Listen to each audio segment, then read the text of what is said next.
5 years ago, a broken woman walked into a diner with her last $3. The owner handed her breakfast and said words that made no sense. "Pay me when you're the boss." She thought he was mocking her. Today, she just pulled up in a limousine worth more than that entire building. But this isn't about the money. It's about what happened in those 5 brutal years between hunger and power, between shame and strength, between wanting to disappear and refusing to stay invisible. If you've ever been so broke you couldn't see tomorrow, stay with me. Drop a comment telling me what city you're watching from. I want to see how far this story travels. Hit that like button and let me tell you about the Tuesday morning that changed everything. The cold hit different when you were hungry. Lena Hart learned that the hard way, standing outside the Bluebird Diner at 6:43 on a Tuesday morning that felt like the ass end of winter refusing to let go.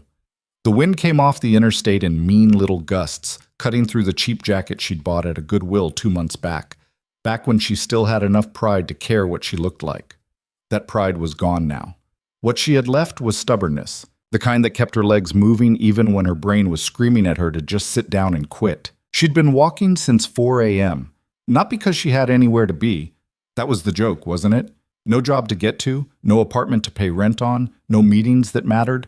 She walked because the shelter kicked everyone out at dawn, and sitting still made the cold worse. Movement kept the blood going. Movement kept the thoughts at bay.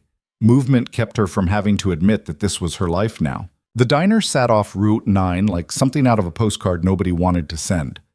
Faded blue paint, gravel parking lot full of potholes, a neon sign that said open 24 hours, even though the second R had been burned out for years. Lena had passed it before, back when she still had a car, back when she was someone different. She'd never stopped. Why would she? It looked like the kind of place truckers went to get heartburn and bad coffee. But this morning, the smell of bacon hit her from 30 feet away, and her stomach twisted so hard she had to stop walking. When was the last time she'd eaten? Yesterday? The day before? Time got slippery when you were this tired. She'd had half a protein bar she found in her backpack, the kind that tasted like cardboard mixed with optimism. Before that, someone at the shelter had given her an apple that was more bruised than fruit. Before that, nothing she could remember clearly. She had $3.62 in her pocket. She'd counted it 4 times that morning, like the numbers might change if she was persistent enough. The smart move was to save it, stretch it, make it last another day, maybe 2 if she was careful. The smart move was to keep walking, find somewhere warm to sit until the library opened, drink water from the bathroom sink and pretend she wasn't falling apart. But the smell of that bacon wouldn't let her go. Lena pushed open the door. The warmth hit her first, then the noise.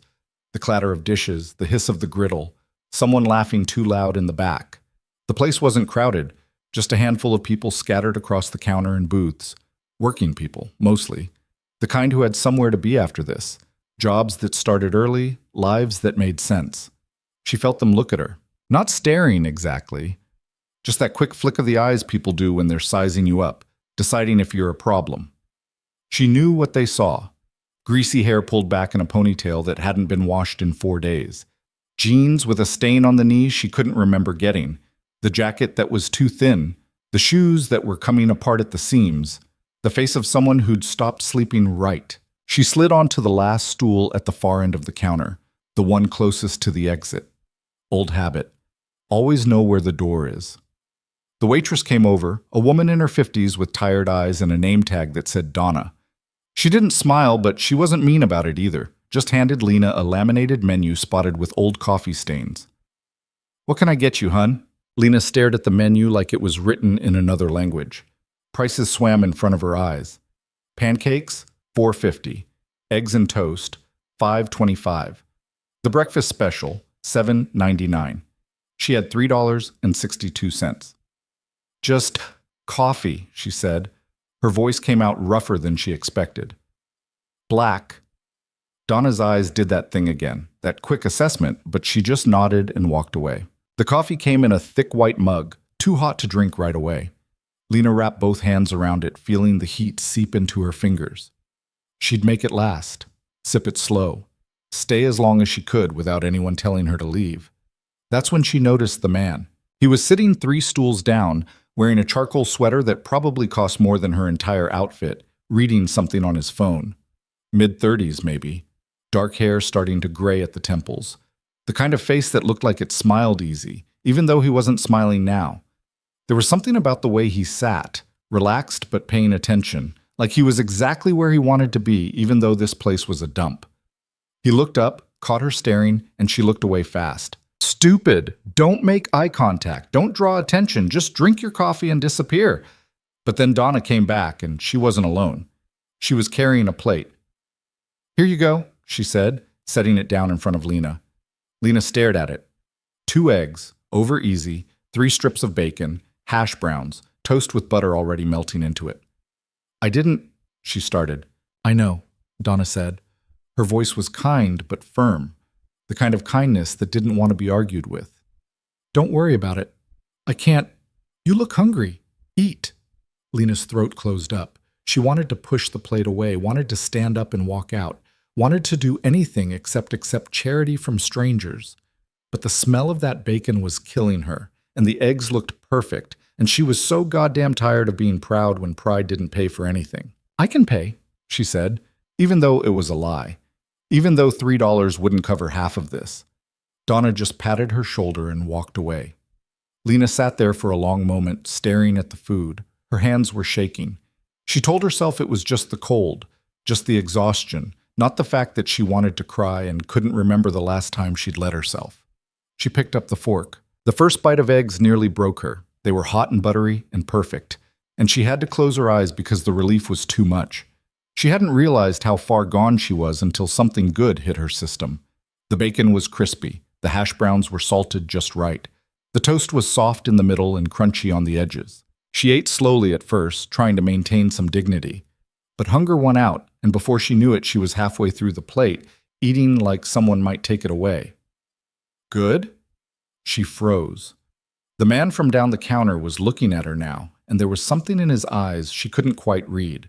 Not pity, not judgment, something else. Yeah, she said quietly. Thanks. Don't thank me yet, he said. You haven't tried the coffee. Despite everything, she almost smiled. Almost. They sat in silence for a moment. Lena kept eating, slower now, trying not to look as desperate as she felt. The man went back to his phone. Donna refilled his coffee without being asked. When Lena's plate was empty, every bite gone, even the crumbs of toast, she felt almost human again. Full belly, warm room, a few minutes where she didn't have to think about what came next. Then the reality hit her. She pulled out her cash, 3 wrinkled dollar bills and 62 cents in change, and set it on the counter. It looked pathetic sitting there, not enough to cover what she'd eaten, not enough to matter. Donna came back over, saw the money, and her expression shifted into something softer. Honey, it's all I have, Lena said. The words hurt coming out. I'm sorry, I didn't mean to. I thought I could just get coffee, but then... Keep it, the man said. Lena turned to look at him. He was standing now, pulling on a coat that probably cost more than a month's rent. He nodded toward her money. Keep it. Breakfast is covered. I can't.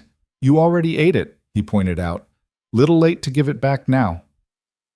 I don't take handouts, Lena said, and even as the words left her mouth, she knew how stupid they sounded. She'd just eaten a free breakfast. She was living in a shelter. Her entire life right now was handouts. The man studied her for a moment, and she had the uncomfortable feeling he could see right through her. See the shame, the anger, the fear she was trying so hard to bury. It's not a handout, he said finally. It's an investment. In what? In you. He picked up his coffee, drained the last of it. Pay me back when you're the boss. Lena stared at him. What? You heard me. He set down a 20 on the counter, nodded to Donna. When you're the boss, when you've got your own thing going, when you're running the show, then you can pay me back. That's... She didn't know how to finish the sentence. Ridiculous? Impossible? Cruel? That's the deal, he said simply. He was already walking toward the door. No rush. I'm patient. I don't even know your name, Lena called after him. He paused at the door, looked back.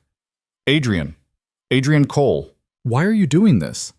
Adrian smiled, but it wasn't the kind of smile that reached his eyes. It was the smile of someone who knew something she didn't. because someone did it for me once, and because you look like you're about to do something stupid if someone doesn't remind you that you're worth more than you think you are." Then he was gone, the door swinging shut behind him, leaving Lena sitting at the counter with $3 in front of her and a stranger's words ringing in her ears. "Pay me when you're the boss." Like it was that simple, like she could just decide to be someone different, someone successful, someone who mattered. Like he could see a future she couldn't. Donna came back over, swept up the money. "Don't worry about it, sweetheart. Adrian owns this place. Has for years. Never told anyone, but we all figured it out eventually." "He owns it?"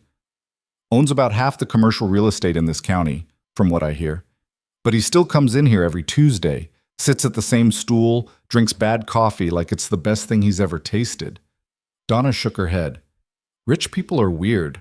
Lena looked down at her $3, then at the door Adrian had walked through. A billionaire had just bought her breakfast. Told her to pay him back when she was successful.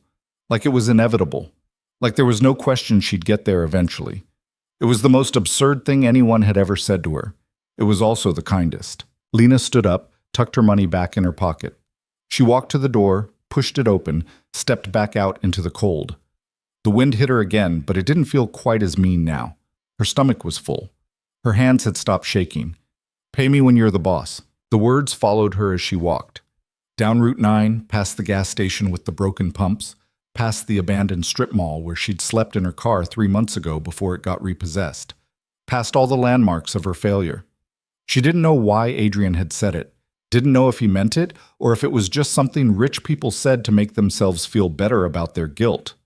Didn't know if he'd even remember her face tomorrow.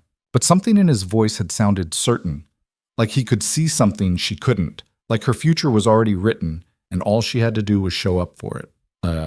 Lena didn't go back to the shelter that night, or the next. She'd used up her 3-day limit anyway, and the waiting list to get back in was 2 weeks long. Instead, she spent the first night in the library bathroom, locked in a stall, sitting on her backpack to keep it off the floor. The second night, she found an unlocked laundromat and slept in the back between the dryers, curled up on a pile of unclaimed lost and found clothes. She kept thinking about the diner, about Adrian, about those stupid, impossible words. When you're the boss? Not if. When. On the third day, she did something she'd been avoiding for 6 months. She went to the public library, logged into one of their ancient computers, and opened her email. 347 unread messages stared back at her. Most of them from before the business fell apart, before the debts buried her, before everyone who'd promised to support her disappeared like smoke. She scrolled past them all, opened a new message, and started typing. "Dear Mr. Patterson, I know I still owe you $8,400 from the loan you gave me last year. I know I promised to have it paid back by June, and it's now February. I know you have every reason to never trust me again, but I have an idea, a real one this time, better than before, and I need to know if you'd be willing to meet with me. Just 20 minutes. I'll come to you. I'll bring coffee. I'll show you everything I've worked out. I'm not the same person I was 6 months ago. I'm meaner now, hungrier. I know what mistakes not to make. 20 minutes. That's all I'm asking." Her finger hovered over the send button for a full minute. This was Patterson, the guy who'd screamed at her over the phone when her first business tanked. The guy who'd told her she was naive and foolish and would never make it in the real world. The guy who'd written off his investment and written her off in the same breath. She hit send. Then she wrote another email, and another, and another. Everyone who'd ever believed in her before she failed. Everyone who'd walked away. Everyone who'd looked at her with pity or disappointment or barely concealed satisfaction that she'd crashed and burned. She wrote to all of them. By the time the library closed at 8, she'd sent 43 emails. Her hands ached. Her eyes burned from staring at the screen, but she felt something she hadn't felt in months. Not hope. Exactly. Hope was too soft, too fragile. This was sharper, meaner. This was the feeling of having nothing left to lose. Patterson didn't write back. Neither did most of the others. 3 people responded with polite variations of no thanks. One person told her to lose their email address. Another sent a single word, unsubscribe. But on the 7th day, someone said yes. Marcus Webb. He'd been one of her first investors in the original business, a marketing consultant who'd put in $5,000 and lost it all when everything collapsed. She'd expected him to hate her, expected him to ignore her email like all the rest. Instead, he wrote, "Coffee shop on 5th and Morrison, Thursday at 3. You get 15 minutes, not 20. And you're buying the coffee, even if you have to steal it." Lena read the emails 3 times, then 4, then 5, waiting for it to disappear or reveal itself as a joke. It didn't. She had 2 days to prepare, 2 days to turn the scattered thoughts in her head into something that sounded like a real plan. 2 days to figure out how to look like someone worth investing in when she'd been sleeping in laundromats. She spent every free minute at the library using their computers, their printer, their Wi-Fi.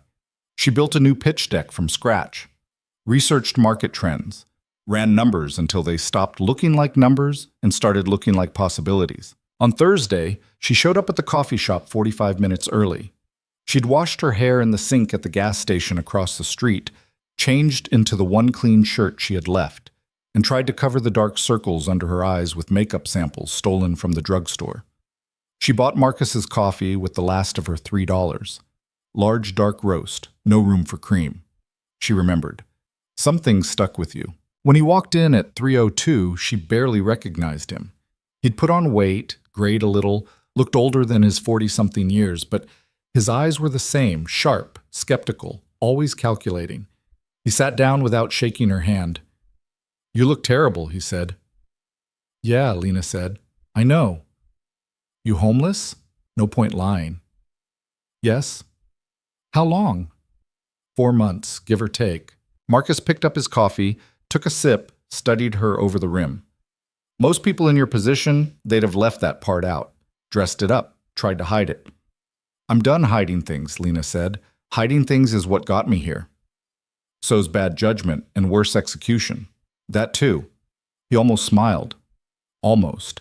You said you had 15 minutes. You're down to 12. Impress me." Lena pulled out her laptop, 6 years old, held together with duct tape and spite, and turned it toward him. "I want to build a platform that connects small businesses with micro investors. Not venture capital, not big banks.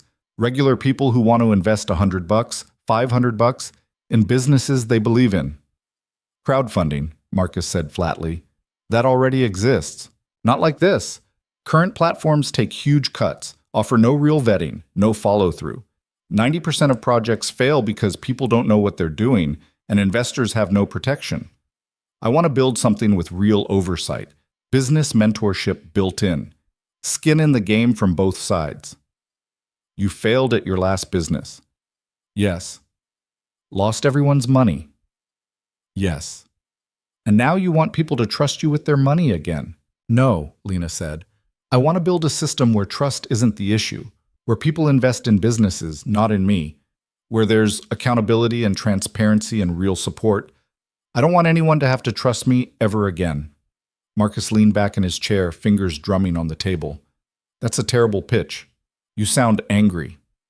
"I am angry." "At who?" "Everyone. Myself most of all." "That's honest, at least." He took another sip of coffee. "How much do you need?" $50,000 to start. Build the platform, hire a lawyer to handle the regulatory stuff, run a pilot with 5 test businesses. 50,000. He laughed, but it wasn't a kind laugh. "Lena, you still owe me $5,000 from last time. What makes you think I'd give you 10 times that?" "Because this time I know what I'm doing," she said. "Because I've spent 4 months with nothing but time to think about where I went wrong. Because I'm not naive anymore. Because some guy told you to pay him back when you're the boss?" Lena froze. "What?" Marcus pulled out his phone, showed her the screen. It was a text message from a number she didn't recognize. "Marcus, if Lena Hart reaches out to you, hear her out. She's worth the risk." AC. "Adrian Cole sent you that?" Lena said. 2 days ago, right after you emailed me." Marcus put the phone away. "I've known Adrian for 15 years. He doesn't make recommendations lightly. So either you did something to really impress him, or he's lost his mind." Lena's hands were shaking again, but this time it wasn't from hunger or cold. "I didn't do anything. I just ate breakfast." "That's it?" "That's it." Marcus stared at her for a long moment. Then he started laughing, real laughter this time. "You ate breakfast and Adrian Cole decided you were worth investing in. That's the wildest thing I've heard all year." I don't understand, Lena said. You don't have to. Adrian sees things other people don't, always has. Marcus drained the rest of his coffee. Here's the deal. I'll give you 20,000, not 50. 20. You build a proof of concept, show me it works with real businesses and real money. If it does, we talk about the rest. 20,000, Lena repeated. It sounded like a million. It sounded like oxygen. But I want equity, 15%. 10. 12. Deal. They shook hands. Marcus's grip was firm, businesslike. When he let go, Lena felt like she might float away. Don't make me regret this, Marcus said. I won't. Yeah, you will. Everyone does eventually. Just make sure the regret is worth it. He stood up to leave, then paused. Lena, get a goddamn apartment. You can't build a company while sleeping in laundromats. I'll advance you $3,000 for housing and living expenses. Consider it a loan against your future earnings. Thank you, she said, and the words felt too small for what was happening. Don't thank me. Thank Adrian. He's the one who vouched for you. Marcus shook his head, though for the life of me, I still don't know why. When he left, Lena sat alone at the table, staring at her laptop screen. The pitch deck she'd built, the numbers she'd run, the plan that had lived in her head for 4 months, finally taking shape in the real world. $20,000. A second chance. A stranger's certainty in her worth. She closed the laptop and walked outside. The sun was setting, painting the sky in shades of orange and purple. The cold was still there, winter refusing to let go, but it didn't bite quite as hard anymore. Lena pulled out her phone, a cracked piece of garbage she'd bought at a pawn shop, and pulled up the note where she'd written Adrian's words that first morning. Pay me when you're the boss. She read them again and again and again. Then she opened a new note and started writing. Things I will never do again. 1. Pretend I know what I'm doing when I don't. 2. Make promises I can't keep. 3. Ignore warning signs because I want something to work for. Let failure make me small. She stared at the list for a moment, then added one more line. 5. Forget that someone believed in me when no one else did. The city moved around her, cars passed, people rushed by, buried in their phones, their lives, their problems. Nobody looked at her. Nobody knew that everything had just changed, but she knew. And for the first time in months, maybe years, Lena Hart smiled. Not because she was happy, not because things were easy, but because she was hungry again. And this time, she knew exactly what she was hungry for. The apartment Marcus's advance money bought her wasn't much. A studio on the 4th floor of a building that smelled like old curry and broken dreams. The elevator hadn't worked in 3 years. The radiator clanked like it was trying to communicate in Morse code. The previous tenant had left a stain on the ceiling that looked suspiciously like blood, and the landlord had just shrugged when Lena pointed it out. You want it or not? He'd asked. Got 6 other people lined up. She'd signed the lease that afternoon. It was the most beautiful place she'd ever seen. That first night, Lena slept on the floor because she didn't have a bed yet. She used her jacket as a pillow and her backpack as a blanket, and when she woke up at 3 a.m. with her neck screaming and her back stiff, she just lay there staring at the water-stained ceiling and grinning like an idiot. She had a door that locked. She had 4 walls. She had an address. She had $20,000 and a man who believed she could turn it into something that mattered. The grinning stopped around day 3 when reality started sending invoices. Building a platform wasn't like building a website. It was lawyers and compliance officers and regulatory frameworks she didn't understand. It was server costs and security protocols and 1,000 small decisions that could tank the whole thing if she got them wrong. It was realizing that $20,000 disappeared faster than water through a sieve when you were trying to do things the right way. Marcus had given her 3 months to show proof of concept, 90 days to build something real enough to convince him the rest of his money wouldn't vanish into the void. She had a laptop held together with duct tape, no team, and a resume that screamed failure in 40-point font. The first developer she reached out to laughed at her budget. The second one stopped returning her emails after she sent him the project scope. The third one was interested until he Googled her name and found the articles about her last business collapsing. Look, he'd said over a phone call that made her want to throw her laptop out the window. I'm sure you're nice and all, but I'm not attaching my name to someone with your track record. It's nothing personal. Everything was personal when you were rebuilding from rubble. Lena spent 2 weeks interviewing developers who either wanted too much money or too much equity, or looked at her like she was selling snake oil. She was running out of time and options when she found Dev. His real name was Devendra Prasad, and he worked the night shift at a 24-hour tech support call center, the kind of place where dreams went to die slowly under fluorescent lights. He answered her job posting at 2 in the morning with an email that was half code samples and half brutal honesty. I built 3 platforms that failed. None of them were my fault, but that doesn't matter because they still failed. I'm 26, I'm tired, and I'm sick of helping people reset their passwords. Your budget is insulting and your timeline is impossible, but at least you're trying to build something that might not be evil. When can we meet? They met at a coffee shop that was too loud and too bright. Dev showed up in a hoodie that said, "I void warranties," and carrying a laptop that made hers look new. He was skinny, in the way of people who forgot to eat, with dark circles under his eyes that matched hers. "You really homeless 4 months?" he asked, skipping past small talk entirely. "Yes." "And some billionaire just bought you breakfast and told you to get your shit together?" "More or less." Dev nodded slowly. "That's either the weirdest thing I've ever heard or the beginning of a really specific cult. I can't tell which." "Me neither," Lena admitted. "You know this platform idea has been tried before, right? About 8 different ways. Most of them crashed and burned because of regulatory issues, or because the businesses were garbage, or because people are fundamentally bad at risk assessment." "I know. So why do you think you can do it better?" Lena had prepared for this question. She had answers about market gaps and improved vetting processes and built-in mentorship. She had data and projections and carefully crafted arguments. Instead, she said, "Because I failed already. I know what it looks like from the bottom. I know what people need when they're desperate and what they do when no one's watching. I know where the cracks are because I fell through all of them." Dev stared at her for a long moment. Then he opened his laptop. "Okay," he said. "Show me what you've got." They worked for 4 hours straight in that coffee shop until the barista started giving them dirty looks for taking up a table that long. Lena showed Dev her sketches, her framework, her ideas about how to vet businesses and protect investors. Dev poked holes in everything, questioned every assumption, made her defend choices she hadn't even realized she'd made. By the time they left, Lena's head was pounding and her pride was in shreds. Dev handed her a piece of paper with a number written on it. "That's what I need to quit my job and work on this full-time for 3 months. It's half what I'm worth and twice what you can afford." The number was $12,000. Lena did the math in her head. $12,000 for Dev. $3,000 she'd already spent on rent and basic living expenses. That left $5,000 for everything else. Legal fees, server costs, marketing, testing, and the 1,000 small emergencies that would inevitably crop up. It was impossible. "Deal," she said. Dev blinked. "You didn't even negotiate.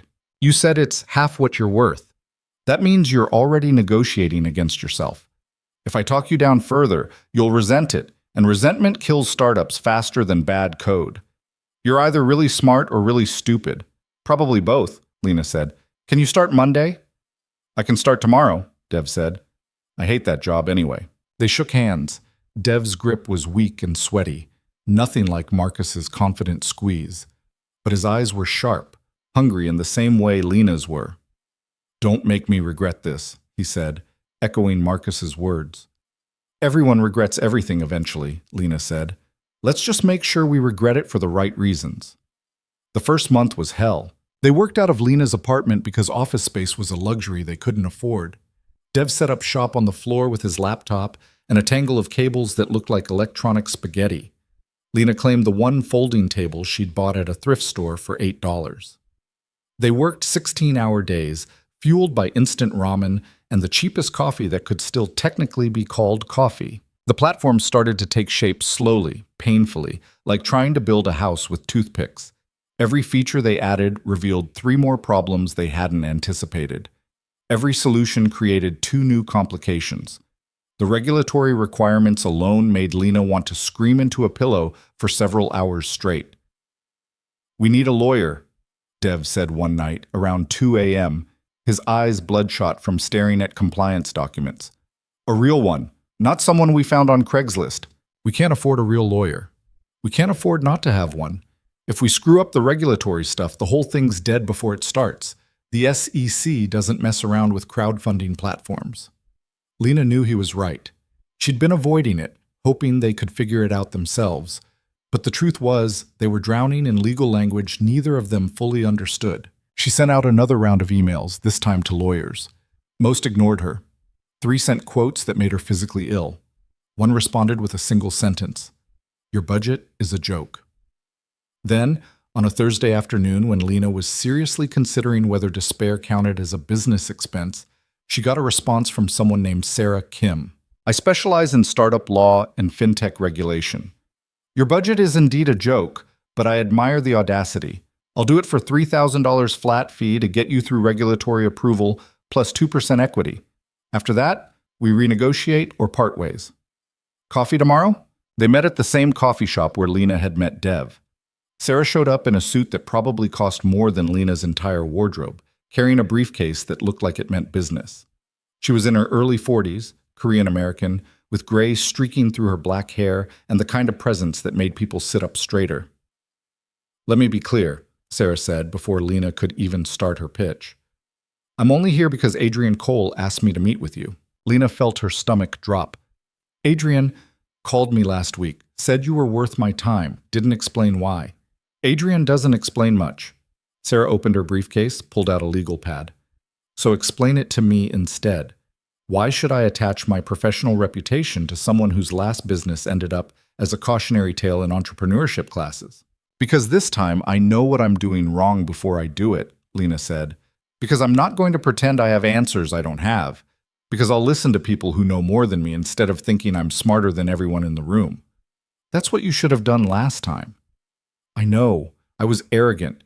I thought passion and hard work could overcome ignorance. I was wrong." Sarah made a note on her pad. "What makes you think you won't fail again?" "I probably will," Lena said, "but at least this time I'll fail for different reasons." Sarah looked up, and for the first time, something almost like a smile crossed her face. "That's the most honest thing anyone said to me in months. Everyone always promises they won't fail, like they can control the universe through sheer force of will. I can barely control my grocery budget." "Good. Self-awareness is underrated." Sarah closed her briefcase. "I'll take your ridiculous offer, $3,000, 2% equity, and I'm in until you're through regulatory approval. But I have conditions." "Okay. You listen to every piece of legal advice I give you. You don't cut corners. You don't try to be clever with compliance. You don't make promises to investors you can't keep. And if I tell you something's too risky, you trust my judgment even if you don't like it." "Done." "Just like that?" "Just like that," Lena said. "I'm done pretending I know better than people who actually know better." Sarah studied her for a moment, then held out her hand. They shook, and Sarah's grip was firm, professional, the handshake of someone who'd fought enough battles to know which ones were worth fighting. "Adrian said you were different," Sarah said. "I'm starting to see what he meant." "What did he tell you?" "That you were someone who'd been broken and put yourself back together with cheaper parts." His exact words. Sarah picked up her coffee. "He said people like that are either dangerous or valuable, and he was betting on valuable." Lena didn't know what to say to that. "Have you talked to him?" Sarah asked. "Since the diner?" "No." "Why not?" "Because I don't have anything to tell him yet," Lena said. "He said to pay him back when I'm the boss. I'm not the boss of anything yet." "Stubborn," Sarah said. "That'll either save you or destroy you." "Probably both." This time Sarah actually smiled. "I like you, Lena Hart. Against my better judgment, I like you." With Dev building the platform and Sarah handling the legal framework, things started moving faster. Not smoothly. Nothing about the process was smooth. But at least they were moving in a direction that looked vaguely like forward. They hit their first major roadblock in week 7. The platform was built, tested, and mostly functional. Sarah had navigated them through the regulatory maze with only 3 minor panic attacks and 1 complete rebuild of their investor protection protocols. They were ready to launch their pilot program with 5 small businesses. The problem was finding 5 businesses willing to trust them. Lena had reached out to 43 small businesses over 2 weeks. She'd sent emails, made cold calls, showed up at shops and restaurants with printed pitch decks. Most people were polite but uninterested. Some were openly skeptical. A few were actively hostile. You want me to put my business on some untested platform run by someone who already failed once? One restaurant owner had said, loud enough for his whole staff to hear. Do I look stupid to you? Lena had left that meeting and cried in her car for 20 minutes before driving home. We need businesses desperate enough to take a risk on us, Dev said one night, surrounded by empty ramen cups and the glow of his laptop screen, but not so desperate that they're guaranteed to fail and make us look bad. That's a narrow window, Lena said. Yeah, well, narrow windows are kind of our specialty at this point. Lena stared at her laptop, at the spreadsheet of businesses she'd contacted, at the growing list of rejections. She was running out of options and time. Marcus's 3-month deadline was 5 weeks away. That's when she remembered the diner. She hadn't been back since that Tuesday morning, hadn't even driven past it. Some part of her was afraid to return, afraid it would feel different, afraid the memory would shrink into something smaller and less significant. But the diner was a small business, and Adrian owned it, which meant maybe, possibly, he'd be willing to let them use it as a test case. The thought of asking him for another favor made her skin crawl. She didn't want to be someone who took and never gave back. Didn't want Adrian to think she was using his kindness as a ladder. But she also didn't want to fail. Not again. Not when she was this close. Lena drove to the diner on a Wednesday afternoon, her hands sweating on the steering wheel of the beat-up Honda she'd bought for $900. The car made concerning noises whenever she went over 30 miles per hour, but it was hers, and it ran, and that was enough. The diner looked exactly the same. Same faded blue paint, same cracked parking lot, same neon sign with the burned-out letter. For a moment, Lena just sat in the car, staring at the building where everything had changed. Then she got out and walked inside. Donna was behind the counter, looking just as tired as she had 2 months ago. She glanced up when the bell over the door chimed, and recognition flickered across her face. Well, look who's back, Donna said. You clean up nice. Lena looked down at herself. Jeans that were only 6 months old instead of falling apart. A sweater that didn't have stains, hair that had been washed with actual shampoo instead of hand soap in a gas station bathroom. It wasn't much, but it was different. Thanks, Lena said. Is Adrian here? Not today. Tuesdays mostly, sometimes Thursdays. Donna poured coffee into a white mug without being asked and slid it across the counter.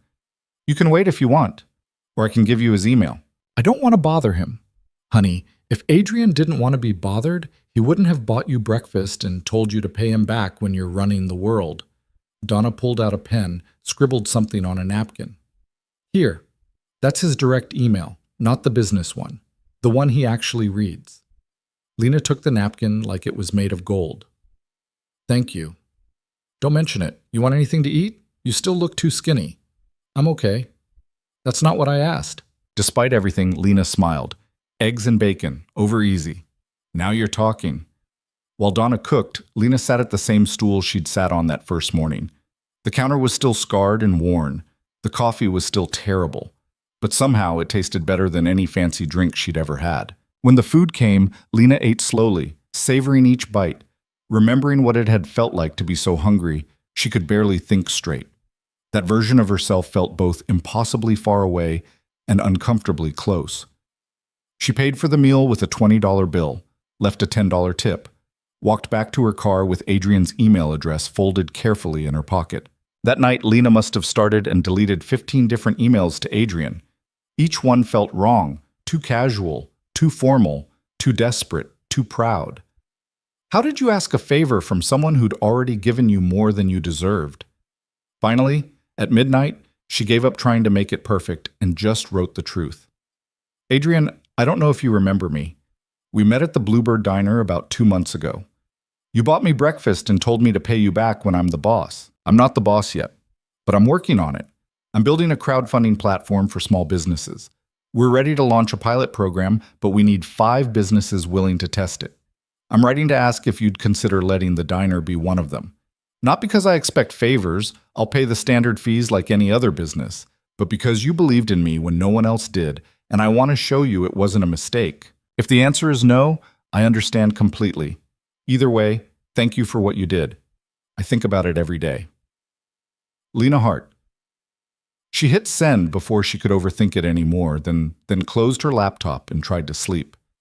Adrian responded at 6 in the morning. Lena, of course I remember you. I don't make a habit of buying breakfast for strangers and then forgetting about them. The diner's yours for the pilot. No fees. I want to see what you've built, but I have a condition. I want to meet your team. Dinner next Tuesday at my house. Bring whoever's working on this with you. If I'm putting my business on your platform, I want to know who's behind it. Send me your phone number. We'll coordinate details. Asilena read the email 3 times, her heart doing something complicated in her chest. Adrian remembered her. He was saying yes. And he wanted to meet her team, which meant he was taking this seriously, which meant this was real, which meant she couldn't mess it up. No pressure.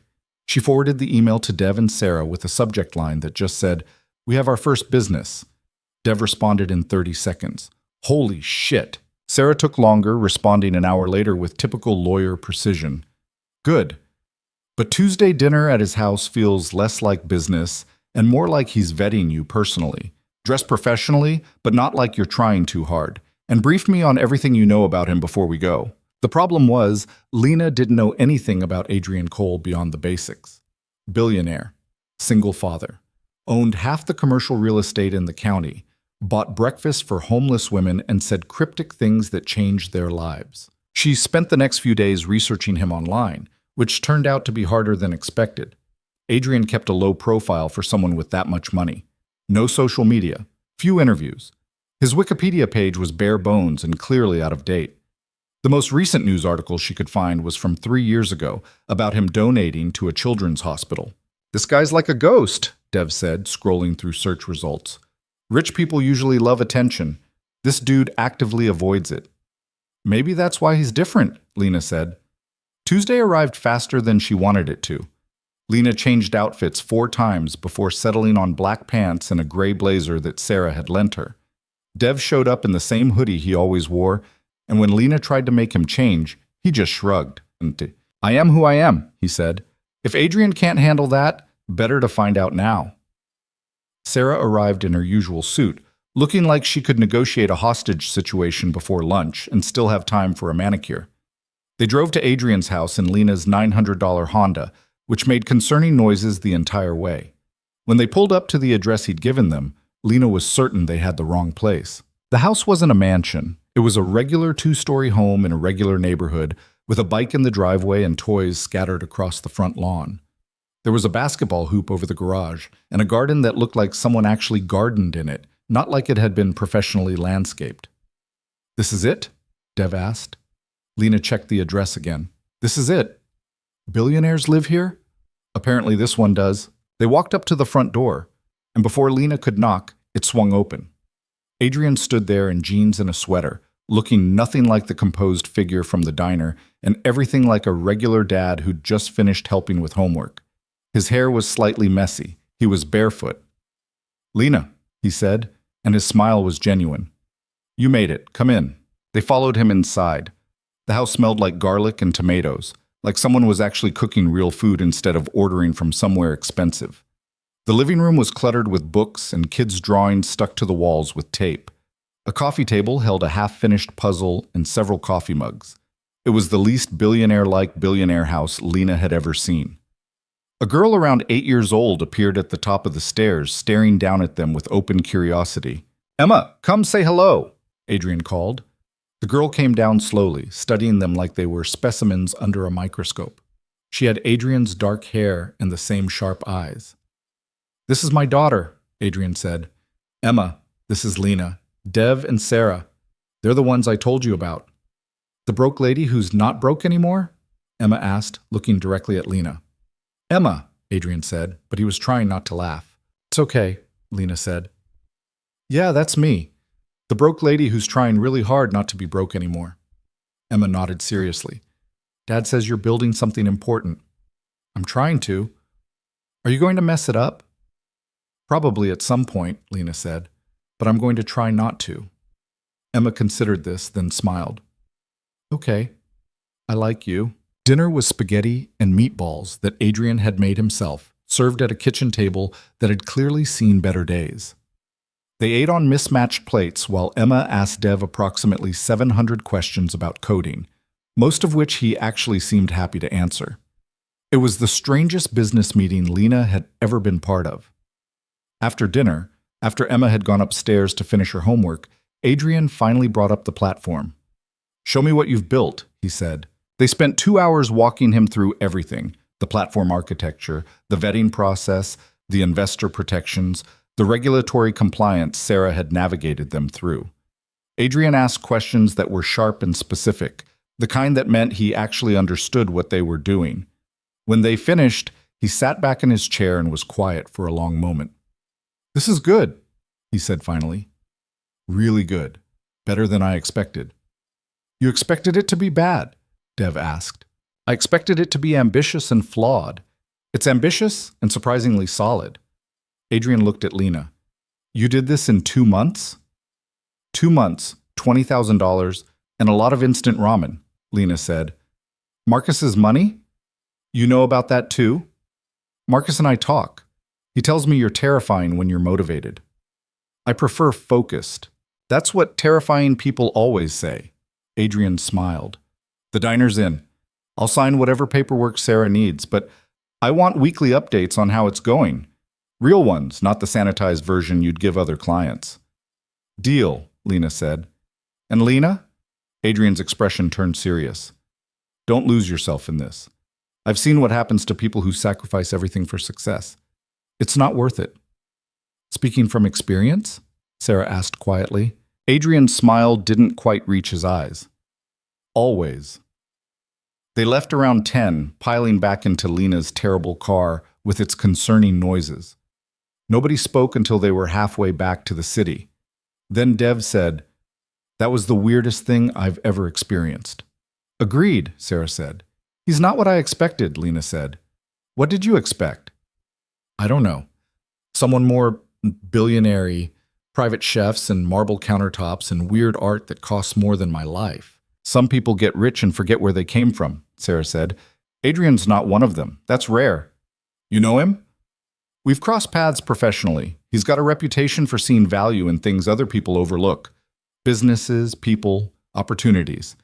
If he believes in what you're building, that means something."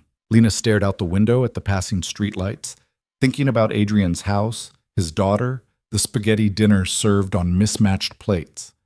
Thinking about how someone with everything had chosen to live like he still remembered what it was like to have nothing. "He's testing us," she said suddenly. "What?" Dev asked. "The dinner, the casual setting. He's seeing if we're real or if we're just playing at being real. He wanted to know if we'd be uncomfortable in his regular life, or if we'd adapt." Sarah smiled. "You're learning. Is that a good thing?"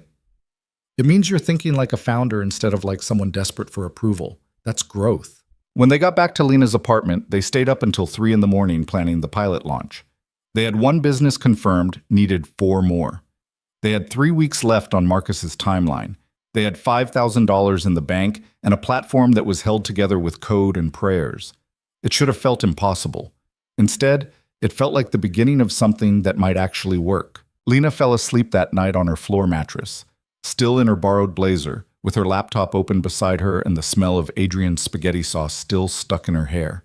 She dreamed of diners and breakfasts she didn't have to pay for, of words that changed everything, of strangers who saw possibilities instead of failures. When she woke up at dawn, the first thing she did was open her notes and add to her list, "Things I will never do again." 1. Pretend I know what I'm doing when I don't. 2. Make promises I can't keep. 3. Ignore warning signs because I want something to work for. Let failure make me small. 5. Forget that someone believed in me when no one else did. 6. Stop fighting before the fight is actually over.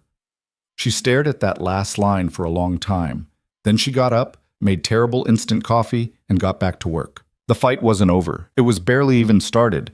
But for the first time in longer than she could remember, Lena Hart was ready for whatever came next. Finding the other 4 businesses took 11 days of rejection that felt like getting punched in the face repeatedly while someone asked if you'd had enough yet.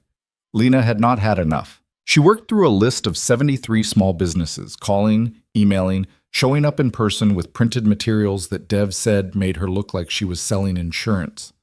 Most owners listened politely before finding creative ways to say no. A bakery owner in the South District told her it sounded interesting but risky. A bookstore manager said she'd think about it in a tone that meant never. A mechanic shop owner didn't even let her finish the pitch before saying he didn't trust anything that sounded too good to be true. "Nothing about this is too good to be true," Lena had said, frustration cracking through her professional voice. "It's hard and complicated and probably going to give me an ulcer." The mechanic had actually laughed at that. "At least you're honest, still no." By day 8, Lena was ready to start drinking heavily, or take up meditation, or possibly both. Dev had stopped asking how the recruitment was going after she'd thrown a stapler at the wall hard enough to leave a dent. Sarah kept sending encouraging emails that felt less encouraging and more like a lawyer's way of saying, "I told you this would be difficult." Marcus called on day 9. "You have 2 weeks left," he said without preamble. "Where are we?" "We have one business confirmed, working on the others." "Working on them isn't the same as having them." "I'm aware of that, Marcus." "Are you? Because from where I'm sitting, it looks like you're running out of time and options." Again, Lena closed her eyes, counted to 5. "What do you want me to say? That this is harder than I thought? That I'm terrified I'm going to fail?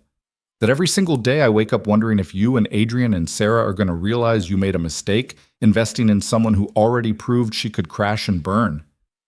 Silence on the other end. Then Marcus said quieter, "That's exactly what I wanted you to say. Because if you weren't scared, you wouldn't be paying attention." "I'm scared all the time. It's exhausting." "Good. Channel it. Scared people fight harder." He paused. "I'm not calling to pressure you, Lena. I'm calling because I know what it's like to be 2 weeks from a deadline with everything on the line. You want advice?" "Desperately." "Stop trying to convince people who don't want to be convinced. Find the ones who are already looking for what you're offering. They're out there. You're just looking in the wrong places." After Marcus hung up, Lena sat staring at her phone for a long time. Then she opened her laptop and started looking at the problem differently. She'd been targeting established businesses, the ones that looked stable and respectable, the ones that would make her platform look legitimate. But those businesses didn't need her. They had banks, investors, options. The businesses that needed her were the ones nobody else wanted to touch. Lena pulled up her research and started filtering for different criteria. Businesses less than 2 years old. Businesses in struggling neighborhoods. Businesses run by people with the kind of backgrounds that made banks nervous. 3 hours later, she had a new list of 37 businesses. She started calling. The first yes came from a woman named Patricia, who ran a catering business out of her apartment kitchen. She was 62, formerly incarcerated, and trying to build something legitimate with a criminal record that made traditional funding impossible. "You're telling me regular people can invest in my business?" Patricia asked, skepticism thick in her voice. "People I don't know?" "Yes. Small amounts. $50, $100, whatever they're comfortable with, in exchange for equity or profit sharing, depending on how you structure it. And you vet the investors? Make sure they're not just trying to steal my recipes or sabotage me?" "We vet everyone, businesses and investors both." Patricia was quiet for a moment. "I've been turned down by 14 banks in the last year. You know what that does to a person? Makes you feel like the world's decided you don't deserve a chance." "I know exactly what that feels like," Lena said. "Yeah? You got a record too?" "No, but I crashed a business so badly that people still bring it up as an example of what not to do, so I get the whole world's decided you're done thing." Patricia laughed, sharp and bitter. "All right, I'm in. When do we start?" The second yes came from 2 brothers, James and Marcus Thompson, who were trying to open a barber shop in a neighborhood where 3 other barber shops had failed in the last 5 years. They were young, ambitious, and completely broke. "Our credit's garbage," James said when Lena met them at the empty shop they'd leased. "We got turned down for a business loan twice. My boy Marcus here had to borrow money from his girlfriend's mom just to make first month's rent." "That's not something I'd normally advertise," Marcus muttered. "Man, we got nothing to hide. We're broke and we need help." James looked at Lena.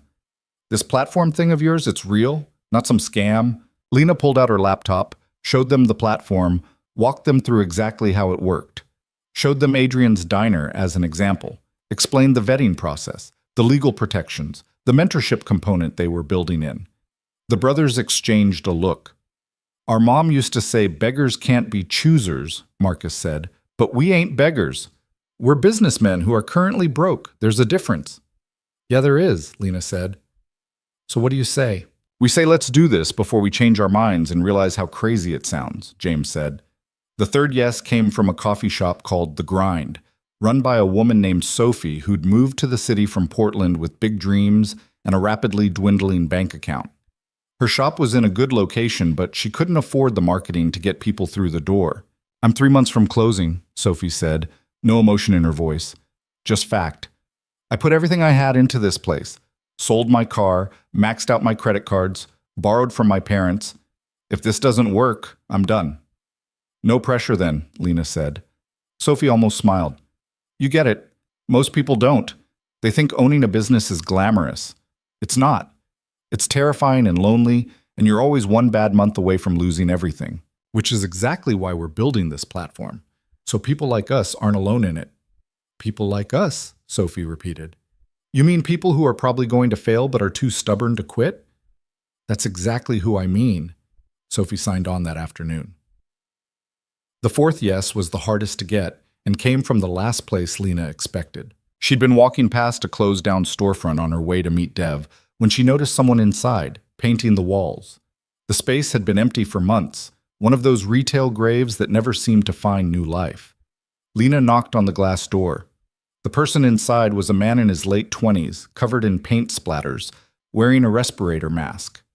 He pulled it off when he saw her, came to unlock the door. We're not open yet, he said, still renovating. What is this going to be? Bookstore. Used books mostly, some new, coffee bar in the back, event space upstairs. He gestured at the empty room like he could already see it finished. If I can ever afford to finish it. You looking for funding? The man laughed. I'm looking for a miracle. Funding would require banks believing in me, and banks stopped doing that around the time I dropped out of business school to pursue this insanity. Lena handed him her card. I might have something better than a miracle. You got 20 minutes? His name was Daniel Chen, and he'd sunk his entire inheritance from his grandmother into buying this space and the initial inventory. He had passion, a solid business plan, and absolutely no money left for marketing, hiring staff, or finishing the renovations. I can do most of the work myself, Daniel said, showing Lena the detailed renovation plans he'd drawn up. But I need about $15,000 for materials, permits, and enough inventory to actually stock the shelves. Banks won't touch me without collateral I don't have. What if instead of one bank, you had 100 people each investing $100? Daniel stared at her. That's the same $15,000, but spread across 100 people who believe in what you're building instead of one institution that sees you as a risk number on a spreadsheet. Nobody's going to invest in a bookstore. Bookstores are dying. Chains are dying. Independent bookstores with personality and community focus are actually growing. You researched this, right? I researched everything. Spent 2 years planning before I bought this place. Daniel ran a hand through his hair, leaving a streak of paint. My parents think I'm insane. My friends think I'm having a quarter-life crisis. Maybe they're all right.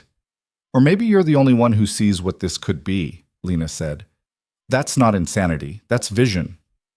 Vision doesn't pay the bills. No, but investors do. Daniel was the hardest sell because he was the smartest. He asked detailed questions about the platform's security, investor protections, equity structures, and long-term sustainability. He wanted to see their regulatory approval, their user agreements, their dispute resolution process.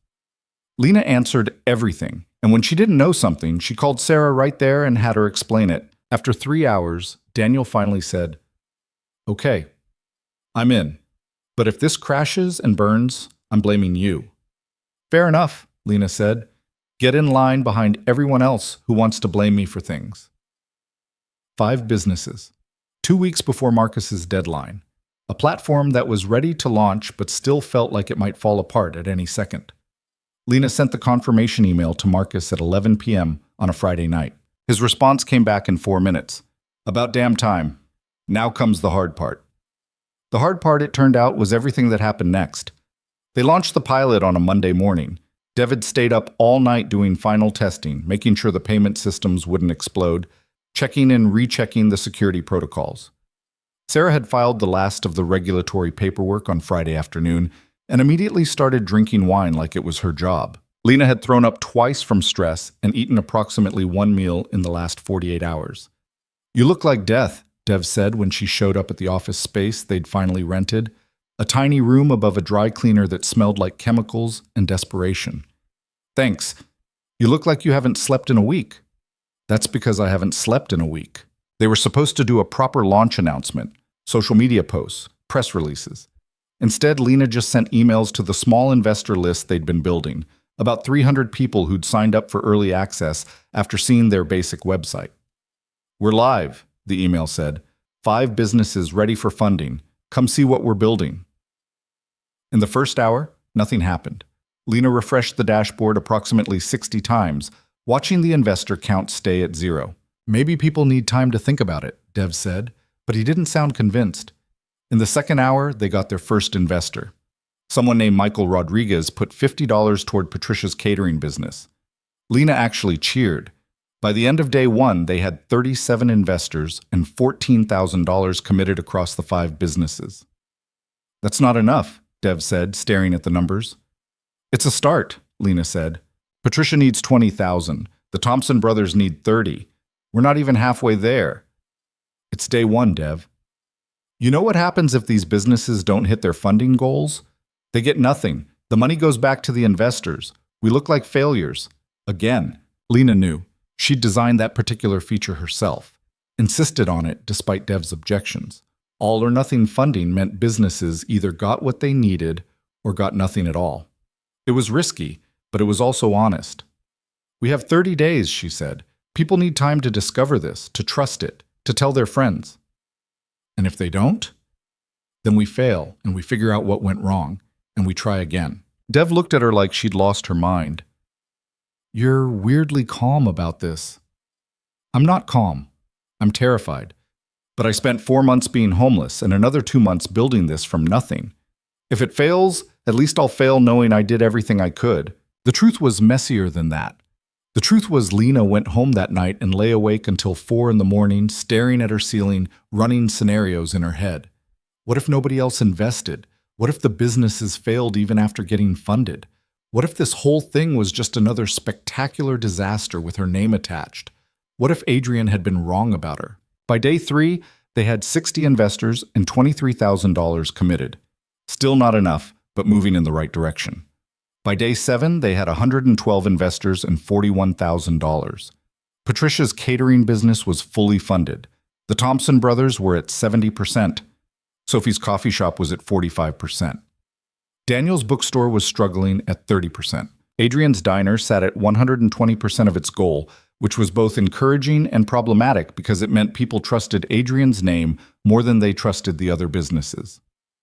We need to redistribute the attention, Sarah said during their weekly crisis meeting. The diner doesn't need the exposure. The others do. You want me to call Adrian and tell him to stop being popular? Lena asked. I want you to leverage his popularity to help the others. Can we feature the underfunded businesses more prominently? Send targeted emails to people who invested in the diner? They could. They did. It helped. Some.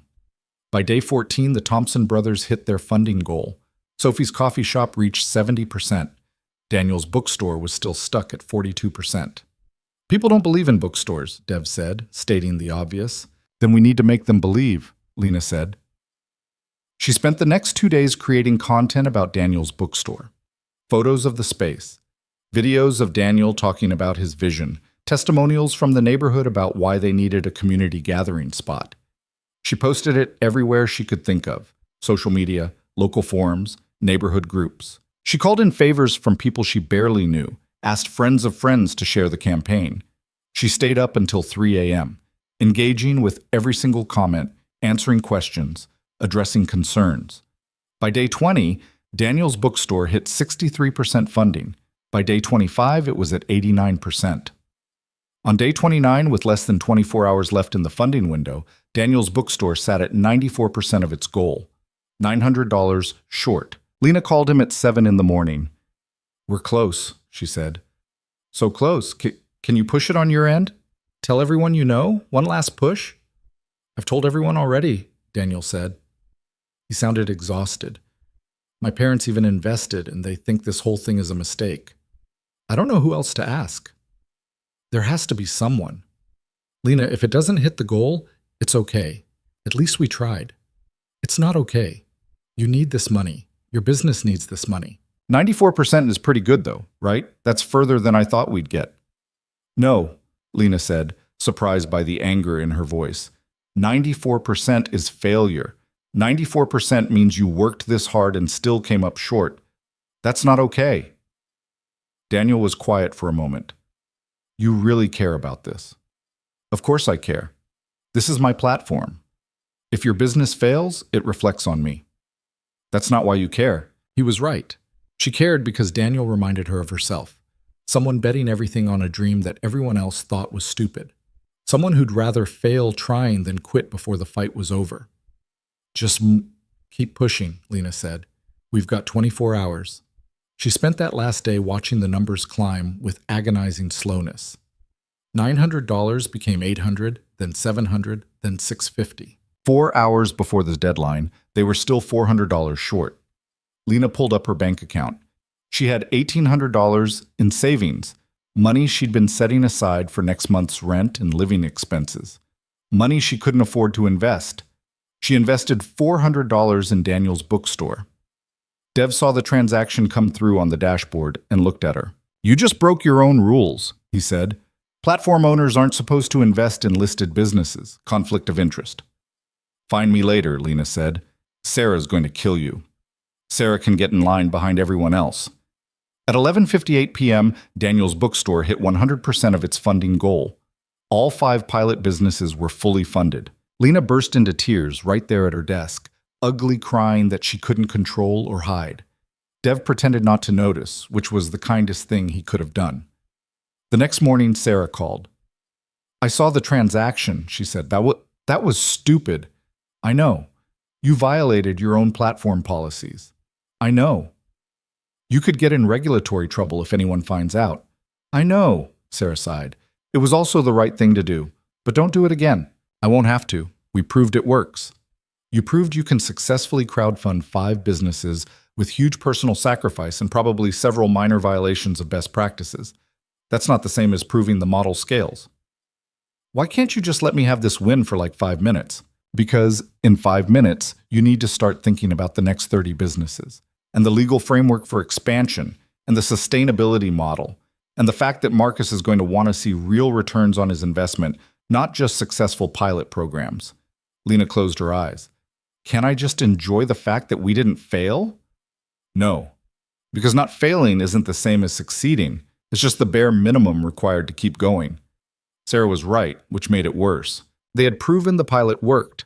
Now they had to prove they could do it again, bigger, better, without Lena bankrupting herself to make up the difference.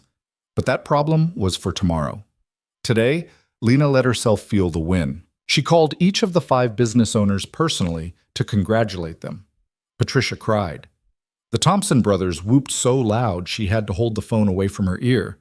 Sophie said thank you 17 times in 3 minutes. Daniel just said, I can't believe this is real. It's real, Lena told him. You did this. We did this, Daniel corrected. I never would have gotten here without your platform. When Lena hung up, she sat in her tiny office that smelled like dry cleaning chemicals and let herself breathe for what felt like the first time in 30 days. They'd done it. They'd actually done it. Her phone buzzed with a text from an unknown number. I heard the pilot was successful. Well done. AC. Lena stared at the message.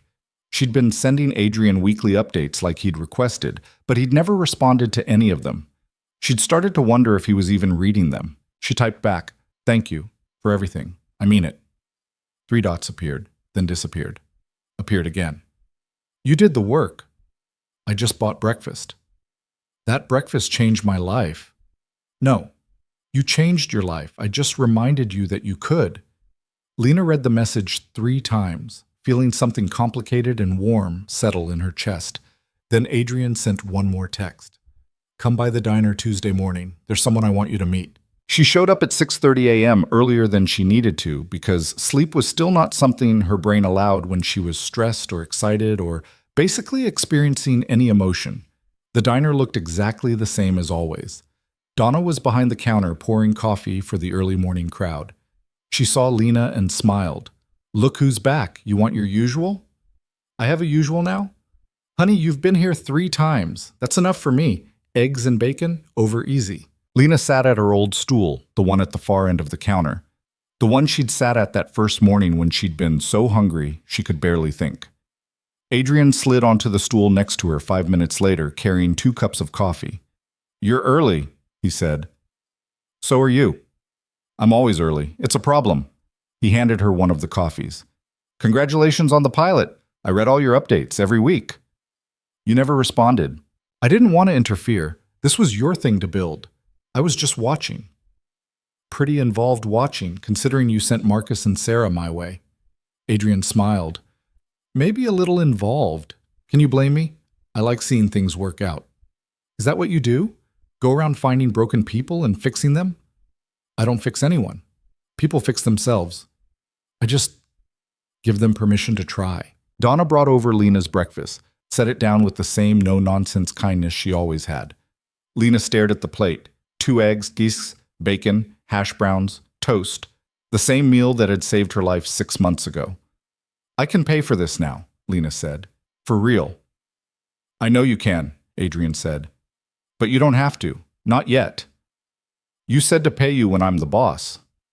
"Are you?" Lena thought about her tiny office, her barely profitable platform, the fact that she'd had to invest her own rent money to make the pilot work. "Not yet."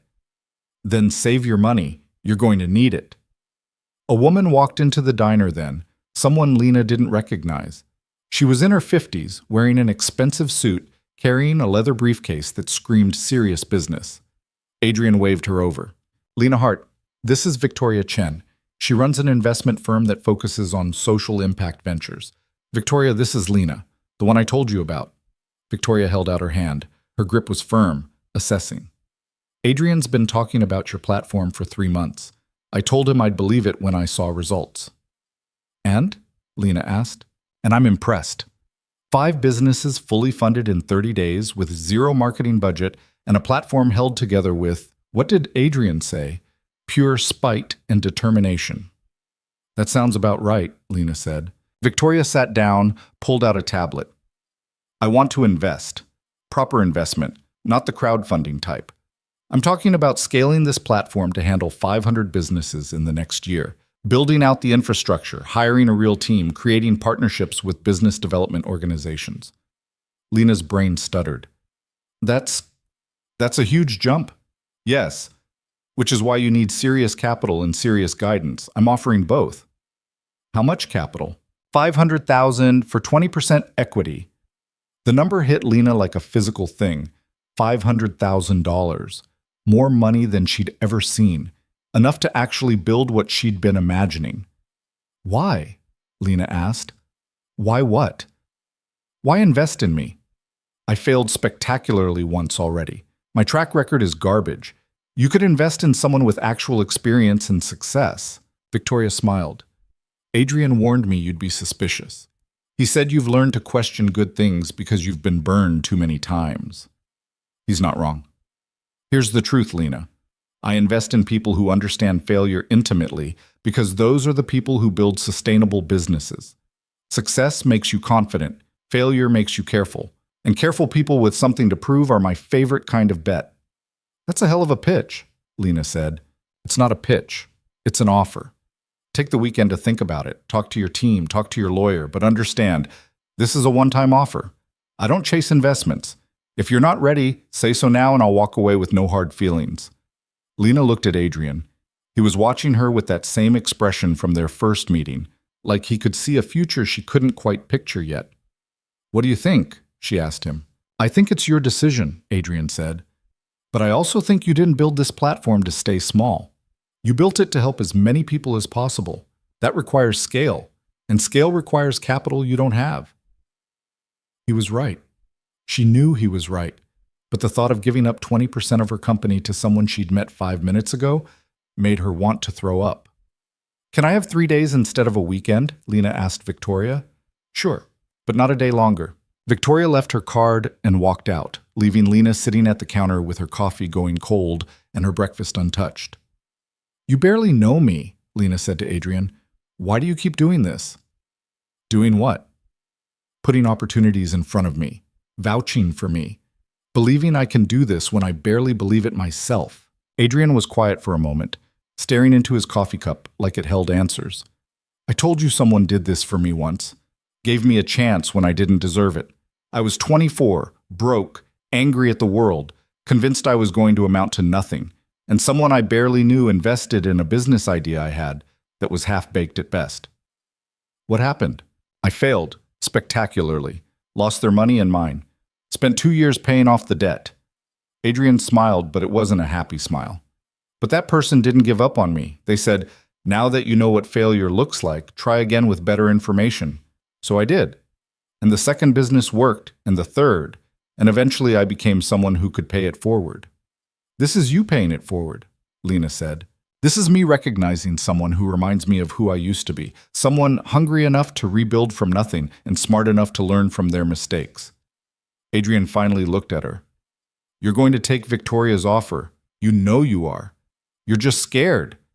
Of course I'm scared. What if I fail again? Then you fail, and you figure out what went wrong. And you try again. That's how this works.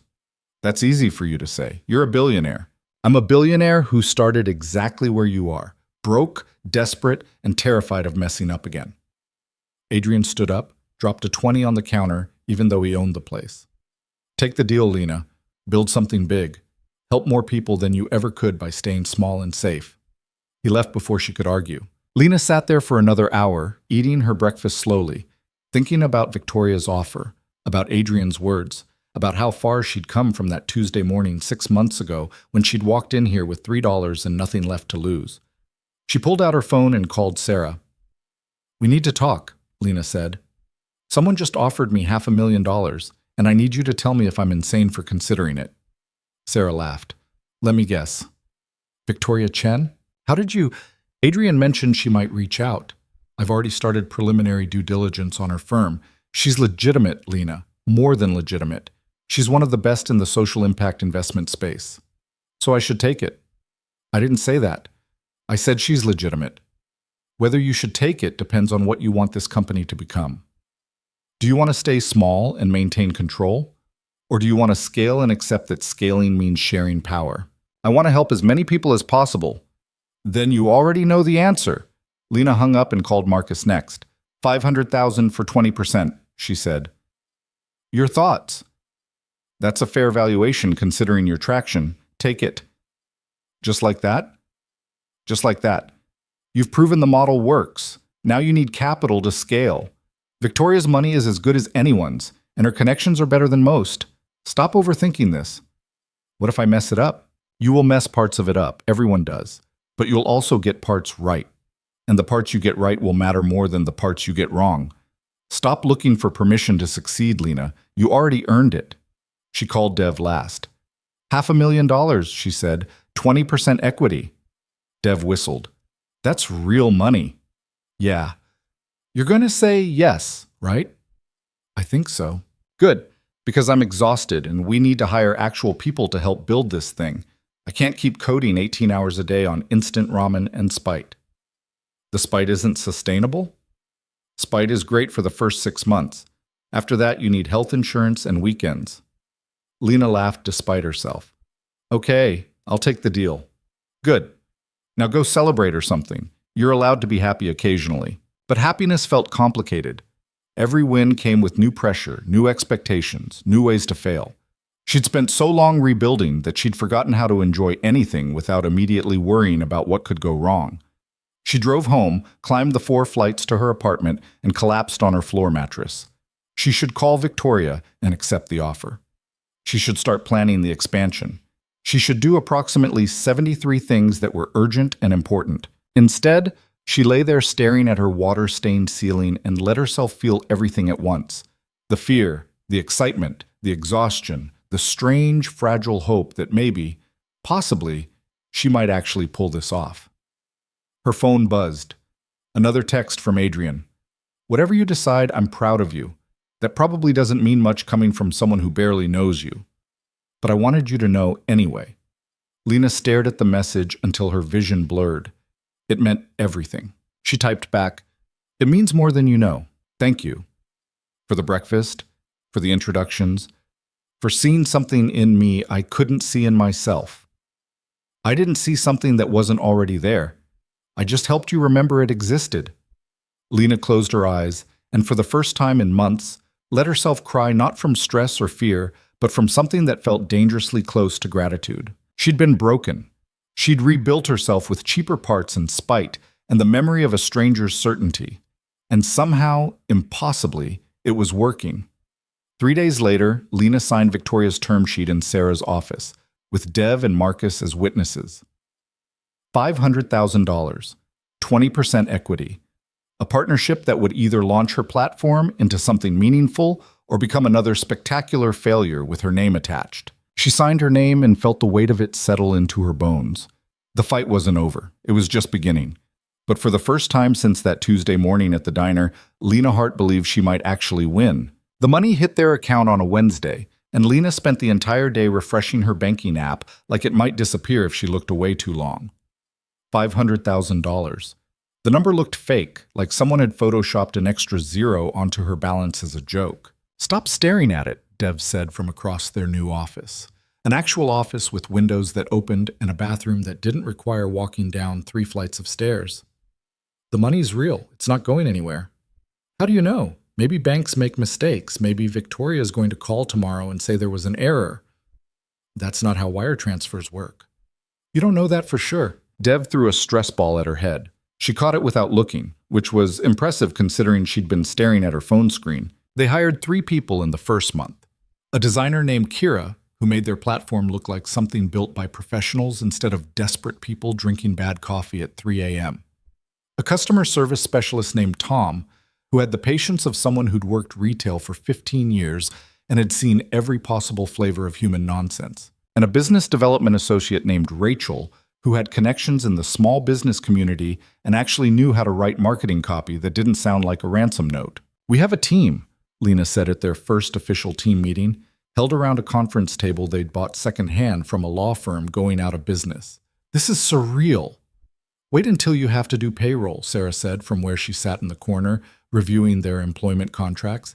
"Then it gets really surreal." With Victoria's investment came Victoria herself, who insisted on weekly board meetings that felt less like meetings and more like getting interrogated by someone who'd read every business book ever written and wasn't impressed by excuses. "Your customer acquisition cost is too high," Victoria said during their third meeting, pointing at a spreadsheet that made Lena's eyes hurt.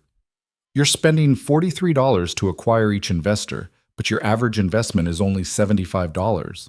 That's not sustainable." "We're still figuring out the marketing," Lena said. "Figure it out faster. At this rate, you'll burn through the investment in 18 months and have nothing to show for it except a really expensive education in what not to do." Marcus, who joined their board after Victoria came on, just laughed. "She's not wrong." "Thanks for the support," Lena muttered. "I'm not here to support you. I'm here to make sure you don't waste my money. There's a difference." They scaled faster than Lena had thought possible. By month 2, they had 15 businesses on the platform. By month 4, they had 47. By month 6, they'd facilitated over $2 million in funding across 83 businesses. It should have felt like success. Instead, it felt like standing on a tightrope while someone kept adding weight to both ends. The problem started small, like most disasters did. A bakery in the East District had raised $30,000 through the platform, then disappeared, just closed up shop, took the money, and vanished. The investors were furious. The local news picked up the story. Suddenly, Lena's platform was under investigation for facilitating fraud, according to a headline that made her want to throw her laptop out a window. "This is exactly what I was afraid of," Sarah said, pacing Lena's office like a caged animal. "One bad actor and the whole platform's credibility is shot. We need to respond, fast." "We vetted that business," Lena said, but her voice sounded hollow even to herself. "We did background checks, reviewed their business plan, everything. Clearly we missed something."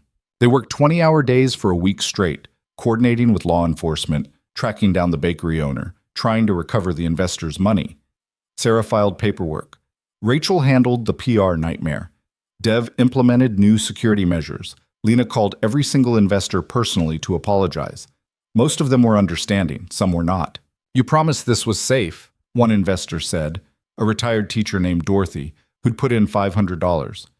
You said you vetted these businesses. We did. We do. But people lie, Dorothy, and sometimes they're good at it. That's not good enough. I trusted you. I know, and I'm sorry. We're doing everything we can to recover your money. It's not about the money. It's about the fact that you made me believe in something that turned out to be a scam. The call ended badly. Most of them did. They eventually tracked down the bakery owner, a man named Robert Mills who'd used the money to pay off gambling debts and was now facing criminal charges. The investors got about 60% of their money back after legal fees and recovery costs. It wasn't enough, but it was better than nothing. The damage to the platform's reputation was harder to measure and impossible to fully repair. Our new business applications dropped 40% after the news broke, Rachel said during a crisis meeting. People are scared. They don't trust us anymore. So we rebuild the trust, Lena said. How? Good question. Lena didn't have a good answer. Victoria did. You go on camera. You own the mistake.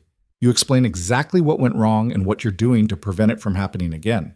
No spin, no corporate speak, just brutal honesty. That sounds like a terrible idea, Lena said. It's the only idea that works. People forgive mistakes if you own them. They don't forgive cover-ups or excuses. Lena did a video interview with a local news station, sitting in a chair that squeaked every time she moved, and talking to a reporter who clearly thought she was either a fraud or an idiot or both. How did this happen? The reporter asked. We missed red flags in our vetting process, Lena said. We trusted documents that shouldn't have been trusted. We assumed people were telling the truth when we should have verified harder. So you admit your platform isn't safe? No platform is perfectly safe. Anytime you invest money, there's risk. What I'm saying is we didn't manage that risk well enough, and people got hurt because of it. That's on me. What are you doing to fix it? We've implemented stricter vetting procedures. We're requiring more documentation. We're doing in-person visits for every business over a certain funding threshold. And we're creating an insurance fund to partially protect investors if something like this happens again. Partially? We can't guarantee full protection. That would be lying, and I'm done lying to make people feel better. Investing has risks. We're trying to minimize those risks, but we can't eliminate them completely. The interview felt like a disaster. Lena was sure she'd made everything worse. Then the messages started coming in. Investors thanking her for being honest. Business owners saying they respected the transparency. Even Dorothy, the retired teacher who'd yelled at her, sent an email. I still don't like what happened, but I appreciate you not treating me like an idiot. Most companies would have. I'm keeping my account open.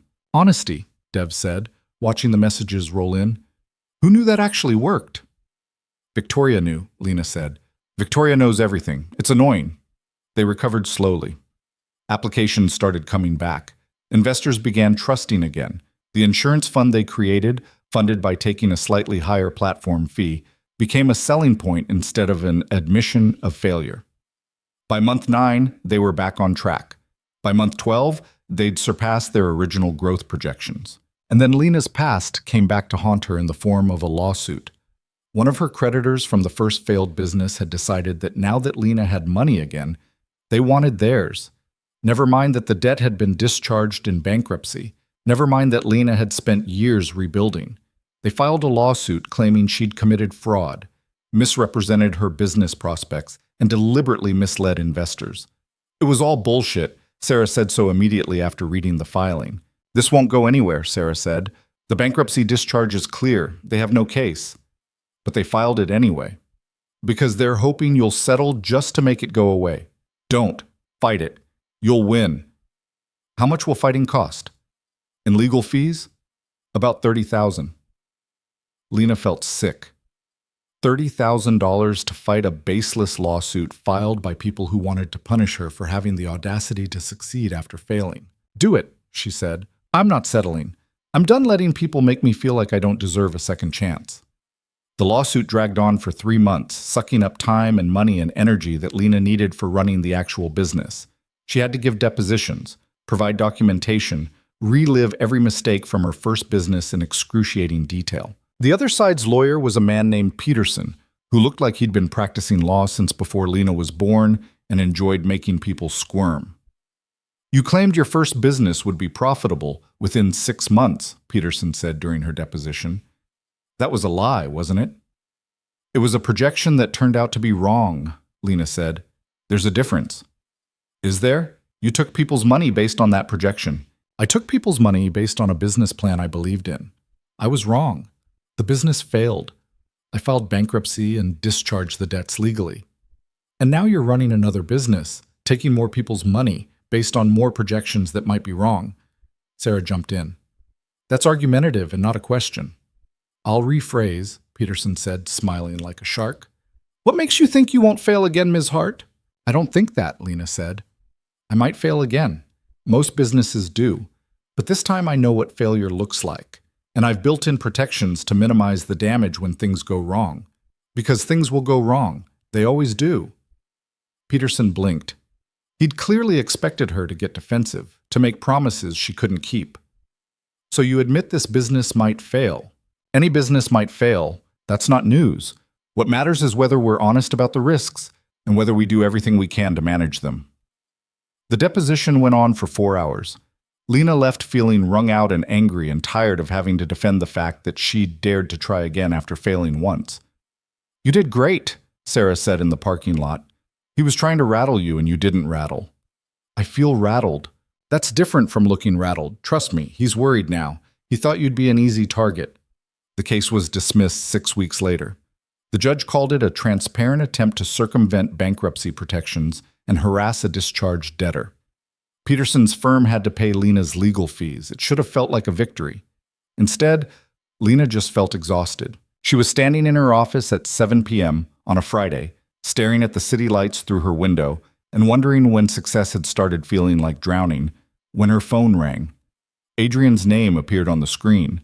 They'd barely spoken in the past year.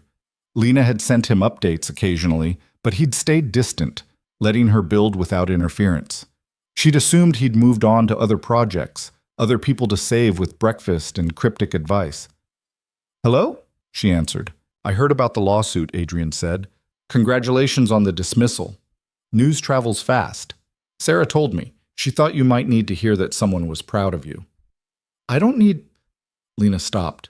That was a lie. Okay, maybe I do need that. How are you holding up? Honestly, I'm tired. Really tired. I thought success would feel different. Different how? Less like constantly running from disaster. Less like I'm one mistake away from losing everything again. Adrian was quiet for a moment. Can I tell you something I learned the hard way? Please? Success doesn't make the fear go away. It just changes what you're afraid of. When you're broke, you're afraid of staying broke. When you're successful, you're afraid of losing it. The fear never leaves. You just get better at functioning with it. That's depressing. It's honest, and honesty is more useful than optimism. He paused. You've built something real, Lena, something that matters. But if you burn yourself out before you can enjoy it, what's the point? I don't know how to not burn myself out. This is all I have. That's the problem right there. You need something else, something that isn't work, something that reminds you why you're doing this in the first place. Like what? I have no idea. That's your job to figure out. But figure it out before you collapse. After they hung up, Lena sat in her office for another hour, thinking about Adrian's words. She couldn't remember the last time she'd done something just because she wanted to, not because it was necessary for the business. She went home and slept for 12 hours straight. When she woke up, she did something she hadn't done in over a year. She went for a walk. No phone, no laptop, no checking email every 3 minutes. Just walking through the city, watching people live their lives, remembering what it felt like to exist without a constant sense of urgency. It felt strange, uncomfortable, but also necessary. The platform kept growing. They passed 100 businesses, then 200, then 300. They facilitated $10 million in funding, then $20 million, then $35 million.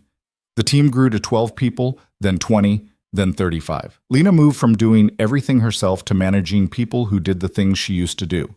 It was both a relief and terrifying, trusting other people with parts of her company. Victoria pushed for expansion into new markets. Marcus pushed for profitability. Sarah pushed for better legal protections. Dev pushed for more automation so he could stop manually fixing things at 2 a.m. Everyone pushed, and Lena was in the middle trying to balance it all. 2 years after signing Victoria's term sheet, Lena's platform was featured in a major business publication. They called it the most promising fintech startup in the social impact space. They interviewed Lena, asked about her journey, her vision, her plans for the future. They also asked about her first business, the failure that had preceded all of this. "Do you regret it?" the interviewer asked. Lena thought about that question longer than she should have. "I regret that people lost money. I regret that I hurt people who trusted me. But do I regret trying? No. Because without that failure, I wouldn't have built this. I wouldn't have known what mistakes to avoid. Failure is an expensive education, but it's an education." The article came out and went viral. Suddenly, everyone wanted to talk to Lena about failure and redemption and second chances. She did podcasts, keynote speeches, panel discussions. She became the poster child for "You can rebuild after disaster." It was flattering and exhausting and sometimes felt like fraud because she still didn't feel like she'd succeeded. She felt like she was still figuring it out, still terrified of messing up, still waiting for someone to realize she didn't actually know what she was doing. "Imposter syndrome," Rachel said when Lena mentioned it. "Everyone successful has it. Even Victoria? Especially Victoria. She just hides it better." 3 years after that Tuesday morning at the diner, Lena's platform had helped fund over 800 small businesses. They'd facilitated $73 million in investments. They'd created an ecosystem where regular people could invest in the businesses they believed in, and struggling entrepreneurs could find funding when banks said no. It was everything Lena had imagined, and more. And she was so tired she could barely stand it. She was in her office on a Wednesday afternoon reviewing expansion plans for the West Coast when her assistant knocked on the door. "There's someone here to see you," Michelle said. "He doesn't have an appointment, but he said you'd want to see him." "Who is it?" Michelle smiled. "He said his name is Adrian Cole, and you owe him breakfast." Lena's heart did something complicated in her chest. She walked out to the reception area, and there he was. Adrian, looking exactly the same as he had 3 years ago, standing in her office lobby like it was the most natural thing in the world. "You're taller than I remember," Adrian said. Lena laughed despite herself. "I'm wearing heels now. That's the only difference. And you have an office with actual furniture, and employees who look terrified of you." "They're not terrified. Michelle looked terrified when I mentioned breakfast. That's because she knows I skip meals when I'm stressed, and she's been trying to get me to eat lunch for 3 hours. Lena crossed her arms. "What are you doing here?" "Collecting a debt." "I don't owe you anything yet. I'm not the boss." Adrian looked around the office, at the team working at their desks, at the conference room where a meeting was happening, at the logo on the wall that Dev had designed and Lena had cried over because it meant they were real. "Lena," Adrian said quietly, "you're the boss. You've been the boss for a while now. Stop waiting for permission to admit it." Lena wanted to argue, wanted to point out all the ways she was still figuring things out, still making mistakes, still terrified she'd mess it all up. But looking at Adrian's face, at the certainty in his expression, she realized he was right. She'd done it. She'd built something real. She'd become exactly what he'd seen in her that morning when she'd been too hungry and broken to see it herself. "Okay," she said. "I'm the boss." "Good. So about that breakfast. I owe you way more than breakfast." The deal was breakfast. I'm a man of simple tastes. "How about dinner instead?" Lena asked. "Tonight, my treat. Somewhere nicer than a diner." "The diner's pretty nice," Adrian said, but he was smiling. "The diner's perfect. But I want to take you somewhere that shows you I'm not the same person who walked in there 3 years ago with $3 and nothing left to lose." "I know you're not the same person. That's why I'm here." Adrian checked his watch. "Dinner sounds good, but it has to be before 8. I've got to pick up Emma from her friend's house." "How is Emma?" 11 now. Terrifying. Asks too many questions and sees through every lie I try to tell. She asked about you last week, actually."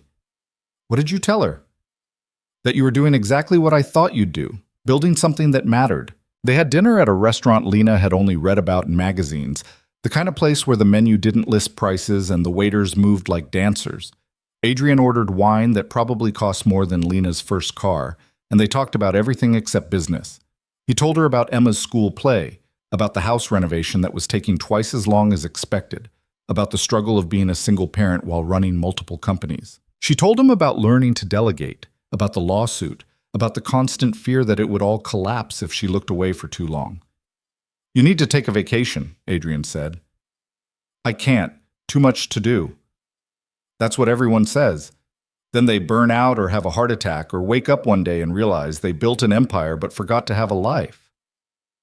Speaking from experience again? Always. Adrian set down his wine glass. Emma's mom left when she was 2, walked out and never came back. I spent 5 years angry about it, working myself half to death, convincing myself that success was the same as healing. It wasn't. Success just made the hole bigger because I had more things, but I was still just as empty. What changed? Emma did. She was 7, and I missed her school concert because I was in a meeting I thought was too important to reschedule. She didn't cry or yell. She just looked at me and said, "It's okay, Dad. I know work is more important." That sentence destroyed me. Lena felt something twist in her chest. That's brutal. That's what woke me up. I realized I was becoming exactly what I hated. Someone who had everything except time for what actually mattered. Adrian looked at her directly. "Don't make the same mistake, Lena. You've built something incredible. Don't forget to build a life around it." They finished dinner around 9. Adrian insisted on splitting the check even though Lena had invited him. "This wasn't about paying back a debt," he said. "This was 2 friends having dinner. Friends split checks." "We're friends?" Lena asked, surprised by how much she wanted that to be true. "We've been friends since I bought you breakfast 3 years ago. You just didn't know it yet." They walked out into the cool evening air. The city was alive around them, people heading to bars and shows and wherever people went when they had lives outside of work. "Thank you," Lena said, "for everything. For the breakfast, for believing in me, for Victoria and Marcus and Sarah. For seeing something in me I couldn't see." "I didn't see something that wasn't there," Adrian said, repeating what he'd told her before. "I just reminded you it existed." "Still, thank you."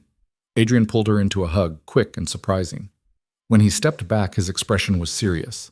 "You did this, Lena. Not me, not Victoria or Marcus or anyone else. You took a plate of eggs and some words from a stranger and turned it into a company that's changed hundreds of lives. That's all you. I couldn't have done it alone. Nobody does anything alone. But you were the one who got up every morning and decided to try again. You were the one who kept going when quitting would have been easier. That's what I saw that morning at the diner. Not someone who needed saving, someone who was already saving herself and just needed someone to acknowledge it." Lena's eyes burned. She blamed it on the wine and the exhaustion and the emotional overload of the past 3 years catching up all at once. "I'm going to cry," she warned him. "That's allowed. I don't cry in front of people. I'm not people. I'm the guy who bought you breakfast. Different category." She laughed and cried at the same time, standing on a city sidewalk with a man who'd changed her life with eggs and certainty and the willingness to believe in a stranger. When she finally got herself together, Adrian was checking his phone. "I have to go get Emma," he said. "But Lena, take that vacation, or at least take a weekend. The company will survive without you for 48 hours, I promise." "How can you promise that?" "Because you've built something sustainable. That's the whole point. If it can't function without you, you haven't built a company.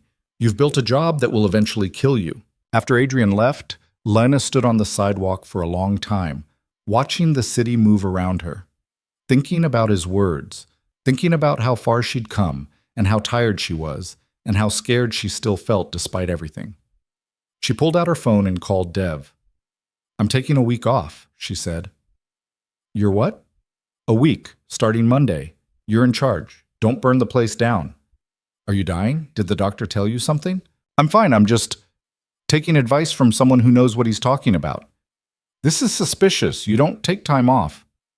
"I'm learning to." "Think you can handle things?" Dev was quiet for a moment. "Yeah, I can handle it. The real question is whether you can actually disconnect for a week without checking email every 5 minutes." "I'll try." Lena Hart.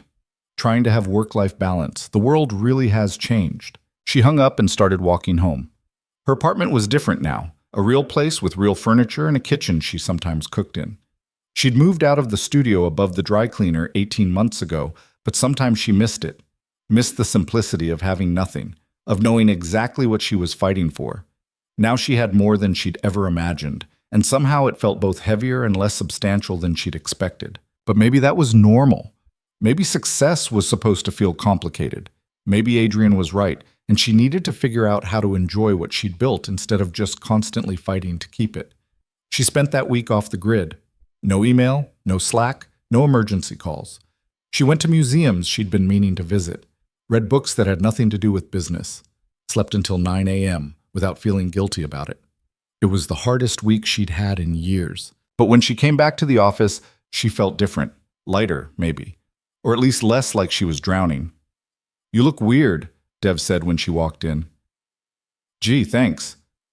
"No, I mean, you look rested. It's disturbing." "Get used to it. I'm going to try doing this regularly." "Who are you and what have you done with Lena?" She threw a stress ball at his head.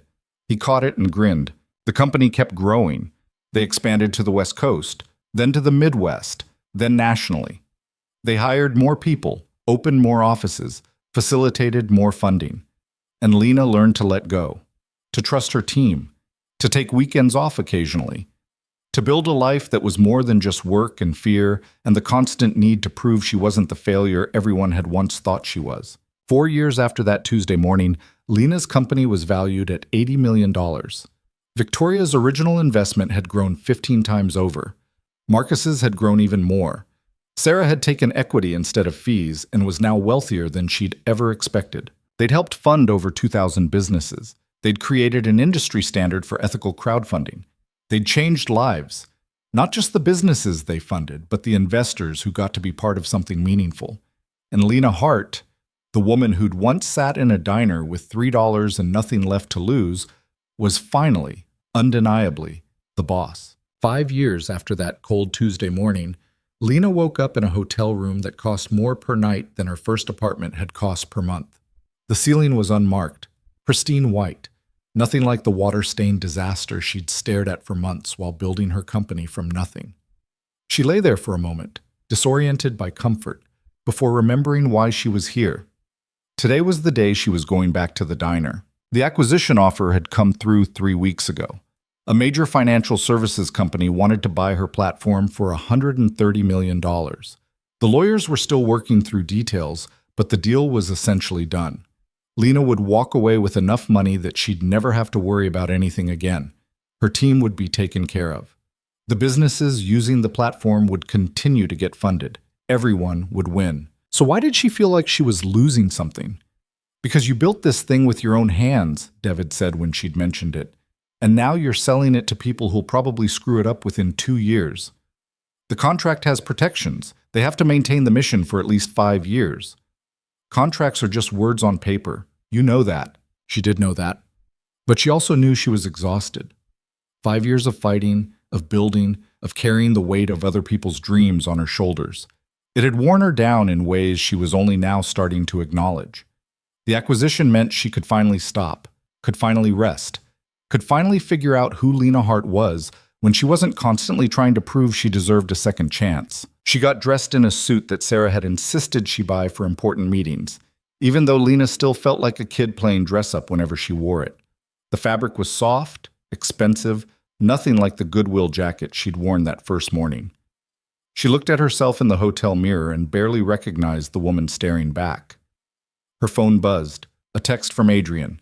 "Still on for this morning?" She'd called him 2 weeks ago, told him about the acquisition, asked if he wanted to meet at the diner one last time before everything changed. He'd said yes immediately, like he'd been waiting for her to ask. Lena typed back, "On my way." The drive to the diner felt longer than it should have, even though the route was the same one she'd walked 5 years ago when she'd had nowhere else to go. The city looked different in daylight, prosperous and busy, people rushing to jobs and lives that made sense. She wondered how many of them had ever been as broke as she'd been, as desperate, as certain their story was already over. The diner appeared around a familiar bend in the road, and Lena's breath caught. It looked exactly the same. Same faded blue paint, same cracked parking lot, same neon sign with the burned-out letter. Like the last 5 years had happened everywhere except here. She pulled into the parking lot in a car that was newer but not ostentatious. She'd learned that from Adrian. Real wealth didn't need to announce itself. It just existed, quiet and certain. But today was different. Today she'd arranged for something Adrian didn't know about. The black limousine pulled in behind her car, and Lena watched in the rearview mirror as the driver got out and opened the back door. She stepped out of her own car, straightened her suit, and walked toward the diner. Inside, the smell hit her first: coffee and bacon and grease and memory. Donna was behind the counter, looking maybe a year older but otherwise unchanged. A few early morning customers sat scattered across the booths, regular working people with regular lives. And there, at the counter, sitting on the same stool he'd occupied 5 years ago, was Adrian. He looked up when she walked in, and his expression shifted through surprise to understanding to something that might have been pride. "You rented a limousine," he said. "I wanted to make an entrance. You could have just walked in. You've earned the right to walk anywhere you want." Lena slid onto the stool next to him, the same one she'd sat on that first morning. "I know, but some things deserve ceremony." Donna came over, coffee pot in hand, and just smiled. "Well, look at you. I heard about your company, all over the news. Made me cry a little, if I'm being honest." "Don't cry yet," Lena said. "I'm buying breakfast for everyone in here, whatever they want." "Everyone?" "Everyone." Donna's eyes went wide. "Honey, that's not necessary." "Neither was feeding me when I was broke, but you did it anyway." Lena pulled out a credit card that didn't have a limit. "Please, it would make me happy." Donna took the card, shook her head, but she was smiling. Adrian waited until Donna walked away before speaking. "You didn't have to do this." "I know, but I wanted to." Lena turned to face him fully. "I came here to pay back a debt.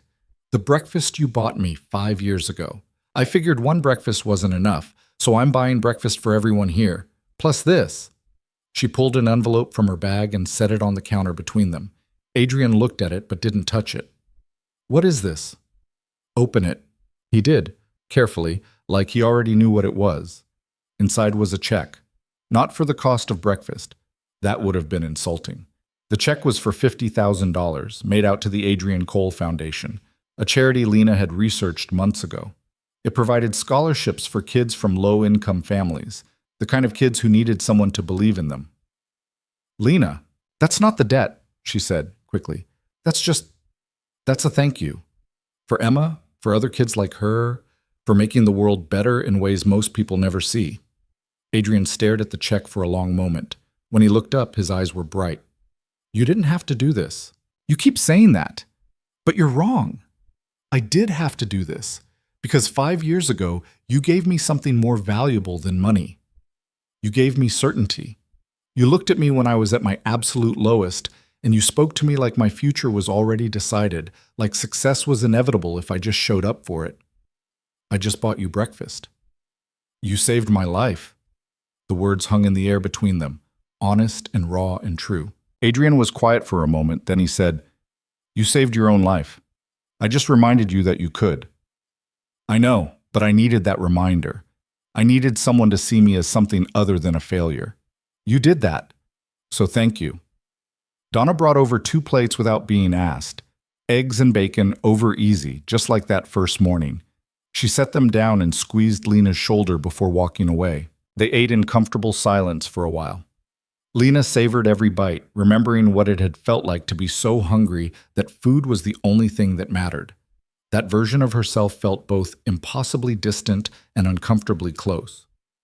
"I heard about the acquisition," Adrian said eventually. "Congratulations." "How did you hear about that? It's not public yet." "Victoria told me. She wanted my opinion on whether you should take it." "What did you tell her?" "That it's your decision, but that sometimes knowing when to let go is just as important as knowing when to hold on." Lena set down her fork. "I don't want to let go. That's the problem. I built this thing from nothing. It's mine.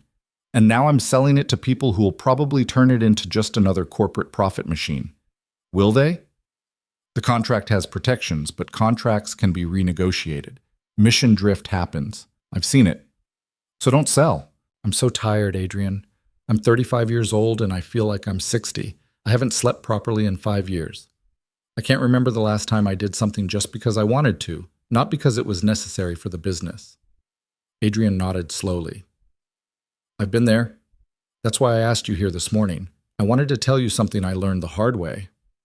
"What's that?" "Money doesn't fix the hole inside you, it just makes the hole more comfortable." He picked up his coffee. stared into it like it held answers. After Emma's mom left, I threw myself into work, built companies, made money, convinced myself that success would fill the emptiness. It didn't. I just ended up rich and lonely, with a daughter who barely knew me. But you fixed that. You and Emma are close now. We are. But it took me almost losing her to figure it out. She was 9, and I'd missed so many school events and bedtimes and regular Tuesday afternoons that she just stopped expecting me to show up. One night I came home late, and she was already asleep. I went to kiss her goodnight, and she didn't even wake up. Just kept sleeping, like my presence or absence made no difference. Adrian's voice cracked slightly. That destroyed me. Because I realized I'd become exactly what my own father had been. Someone who provided everything except the one thing that actually mattered. Time, attention, being present. Lena felt something twist in her chest. What did you do? I sold 2 of my companies, kept the ones I actually cared about and could run without sacrificing my life. Cut my work hours in half. Started showing up for Emma in ways that mattered. Tuesday morning diner trips, school concerts, regular dinners where we actually talked. And you don't regret it? Selling those companies? Not for a second. Because I got my daughter back. I got my life back. I stopped being someone who had everything and felt nothing. Adrian looked at her directly. You're at that same crossroads, Lena. You can keep building, keep fighting, keep proving you're not a failure. Or you can accept that you already proved it and start living like someone who has nothing left to prove. I don't know how to do that. Neither did I. But you figure it out. You take small steps. You say no to things that don't matter. You build a life instead of just a company. Donna came back over with the coffee pot. Everyone's asking who the fancy lady is buying breakfast. I told them you're someone who remembers where she came from. That's all I am, Lena said. Someone who got lucky. Luck had nothing to do with it, Donna said firmly. Luck is finding a $20 bill on the sidewalk. What you did was work. Hard work. Don't diminish it. After Donna walked away, Adrian smiled. She's right, you know. You worked for this, every piece of it. I had help. You, Marcus, Victoria, Sarah, Dev. I couldn't have done it alone. Nobody does anything alone. But you were the one who got up every morning and decided to keep trying. That's what made the difference. Lena finished her breakfast, pushed the plate away. I'm going to take the acquisition offer, but I'm going to negotiate for more control over the transition. Make sure the mission stays intact longer than 5 years, and then I'm going to do what you said. Figure out who I am when I'm not just fighting to survive. Good. That's exactly what you should do. But I'm scared. Of what? Of becoming irrelevant, of not mattering, of waking up one day and realizing that the company was the only thing that made me important, and without it, I'm just nobody. Adrian reached over and put his hand on hers. The gesture was fatherly, kind, the touch of someone who understood exactly what she was feeling. Lena, you were never nobody. You were someone worth saving that Tuesday morning before you'd built anything. You're someone worth knowing now. The company didn't make you matter.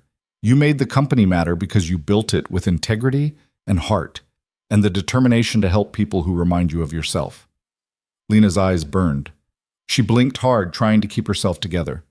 I don't know what comes next, she admitted. That's okay. Not knowing is fine. It's even healthy.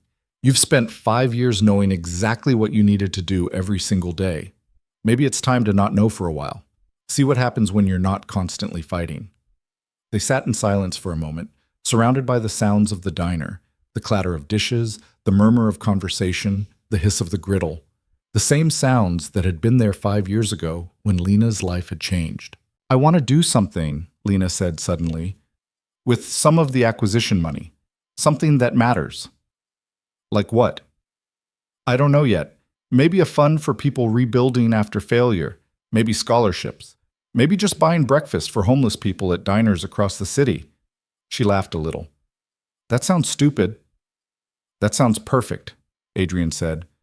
That sounds like exactly what you should do. You think so? I know so. Because you understand what it's like to need that kindness, to be at the end of everything and have someone show up with something as simple as eggs and certainty. Adrian squeezed her hand before letting go. Pay it forward, Lena. That's the whole point. Someone helped you. Now you help someone else. That's how the world gets better, one breakfast at a time. The door to the diner opened and Emma walked in, now 13 and looking so much like her father it was startling. She saw them at the counter and grinned. "Dad, you didn't tell me Lena was going to be here," Emma said, sliding onto the stool on Adrian's other side. "I wanted it to be a surprise." Emma looked at Lena with open curiosity. "Did you really build a company from nothing?" "More or less." "Dad says you were homeless and now you're a millionaire. That's like a movie." "It's not as glamorous as movies make it seem," Lena said. "Mostly it was terrifying and exhausting and lonely. But you did it anyway." "I did it anyway." Emma nodded seriously.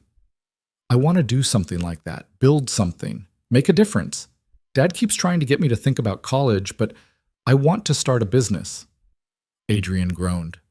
"Please don't encourage her. She's already too much like me." "Being like you isn't a bad thing," Lena said. "Your dad's one of the best people I know."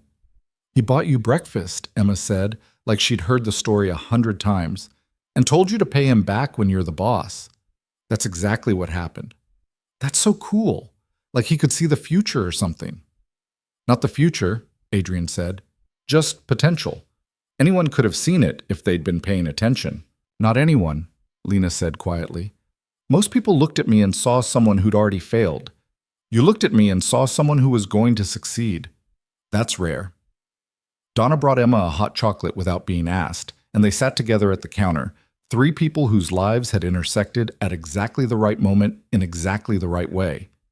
After a while, Emma excused herself to meet friends, leaving Lena and Adrian alone again.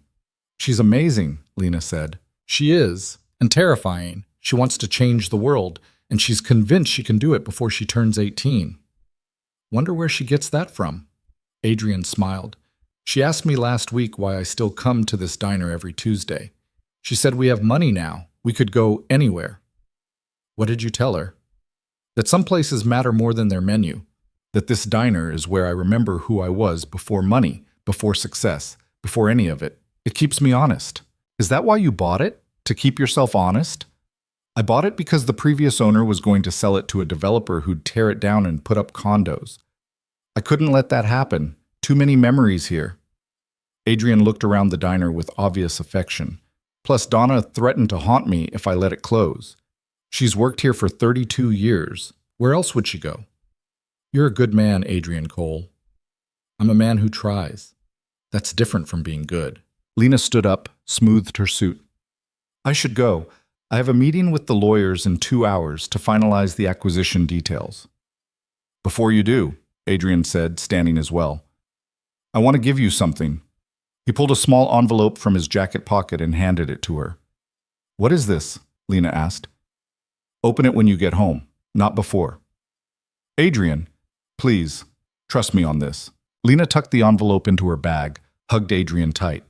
He hugged back, and for a moment she felt like she had a father, a mentor, a friend who understood exactly what she'd been through because he'd been there himself.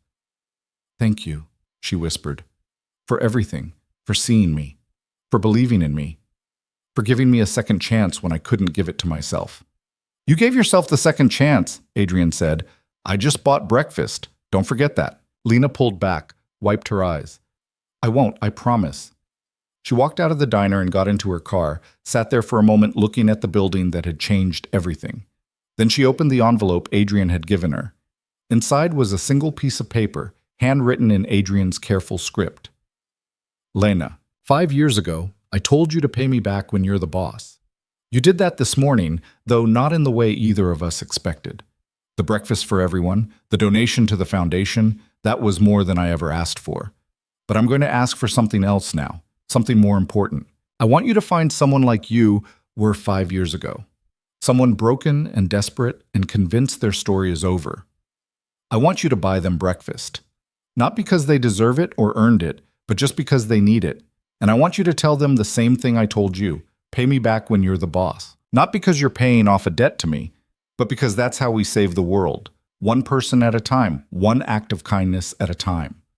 One moment of certainty when someone has none left for themselves. You're not done, Lena. You're just getting started.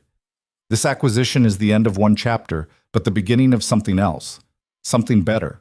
Something that will matter in ways you can't even imagine yet. Find that person. Buy them breakfast. Change their life the way yours was changed. That's all I ask." With pride and affection, Adrian Lena read the letter 3 times, tears streaming down her face, not bothering to hide them or wipe them away. He was right. Of course he was right. She'd spent 5 years proving she wasn't a failure. Now she needed to spend the next 5 helping other people do the same thing. The acquisition closed 6 weeks later. Lena walked away with $87 million after taxes and equity distribution. Her team got bonuses that made several of them cry.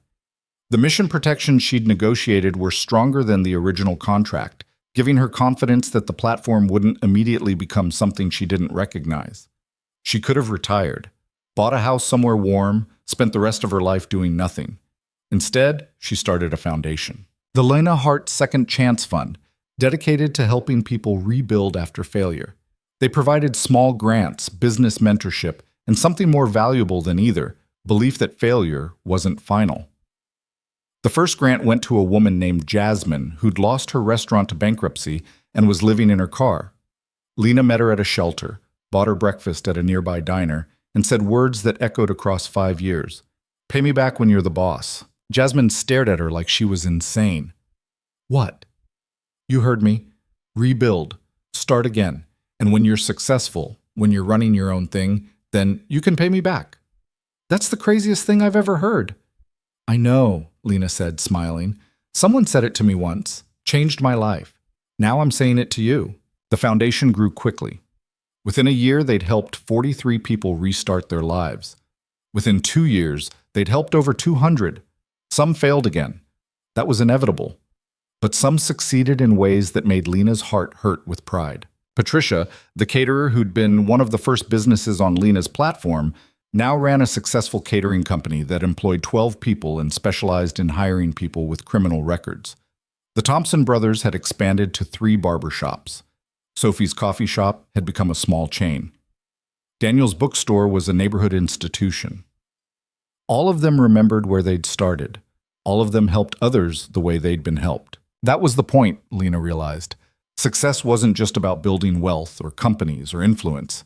It was about creating a ripple effect of kindness, of second chances, of belief in people when they'd run out of belief in themselves. 3 years after the acquisition, Lena was speaking at a conference about failure and resilience. The crowd was massive, hundreds of entrepreneurs and business owners who'd come to hear her story. She told them about the diner, about Adrian, about being so hungry and broken that a plate of eggs felt like salvation, about the words that had changed everything. "Someone believed in me when I couldn't believe in myself," she said to the silent crowd. "And that belief gave me permission to try again, to fail better, to rebuild with intention instead of desperation." She paused, looked out at all those faces. "If you take one thing from this talk, let it be this. You are not your failures. You are not your worst moments. You are not the things that broke you. You are what you do next. You are how you rebuild. You are the choice to get up one more time even when staying down seems easier." The applause was thunderous, but Lena barely heard it. Because in the front row, sitting next to Emma, who was now 16 and already talking about starting her own nonprofit, was Adrian. He was smiling that quiet smile of his, the one that said he'd known all along how this would turn out. After the talk, they went to dinner, Lena, Adrian, Emma, and Dev, who'd come along because he never passed up free food. They ate at a regular restaurant, nothing fancy, and talked about everything except business. Emma was applying to colleges but wanted to defer to spend a year working with Lena's foundation. Adrian was proud and terrified in equal measure.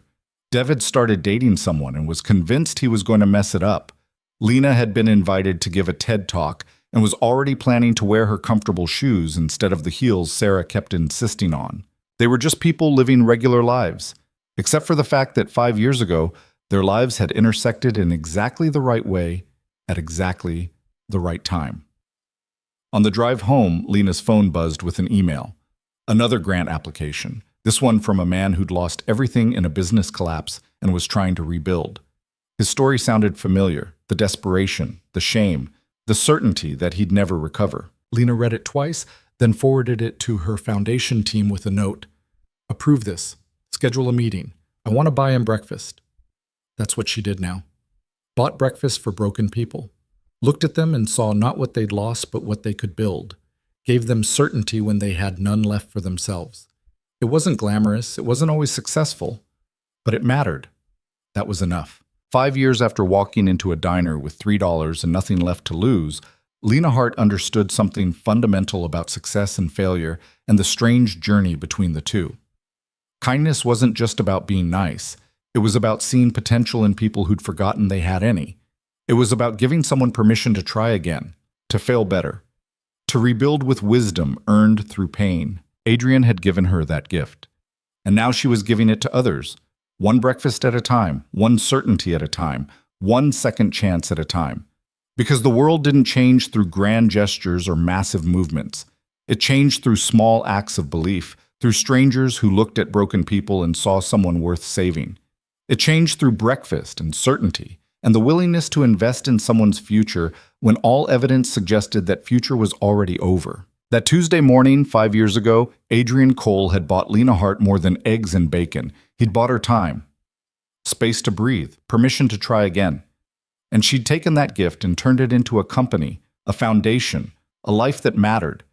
Not because she was special or chosen or destined for success, but because someone had believed in her when she couldn't believe in herself. And that had made all the difference. Years later, when people asked Lena what the secret to her success was, she never talked about business strategy or market opportunities or the perfect pitch deck. She talked about a Tuesday morning, a plate of eggs, a stranger's certainty. She talked about how the smallest acts of kindness can change someone's entire trajectory if they happen at exactly the right moment. She talked about Adrian Cole, who'd seen something in a hungry, desperate woman that she couldn't see in herself. And she talked about paying it forward, about finding other broken people and giving them the same gift she'd been given. Because that's what mattered, not the money or the success or the headlines, but the moment when someone at the end of everything heard words that made them believe in beginnings. Pay me back when you're the boss. Not if, when. That certainty, that belief, that willingness to invest in someone's potential instead of their present. That's what changed lives. That's what changed Lena's life. And that's what she spent the rest of her life giving to others. One breakfast at a time, one certainty at a time, one second chance at a time. Because kindness wasn't just something you received. It was something you passed on, multiplied, transformed into a ripple that reached farther than you'd ever know. And sometimes, if you were very lucky, a stranger bought you breakfast and reminded you that your story wasn't over. It was just beginning.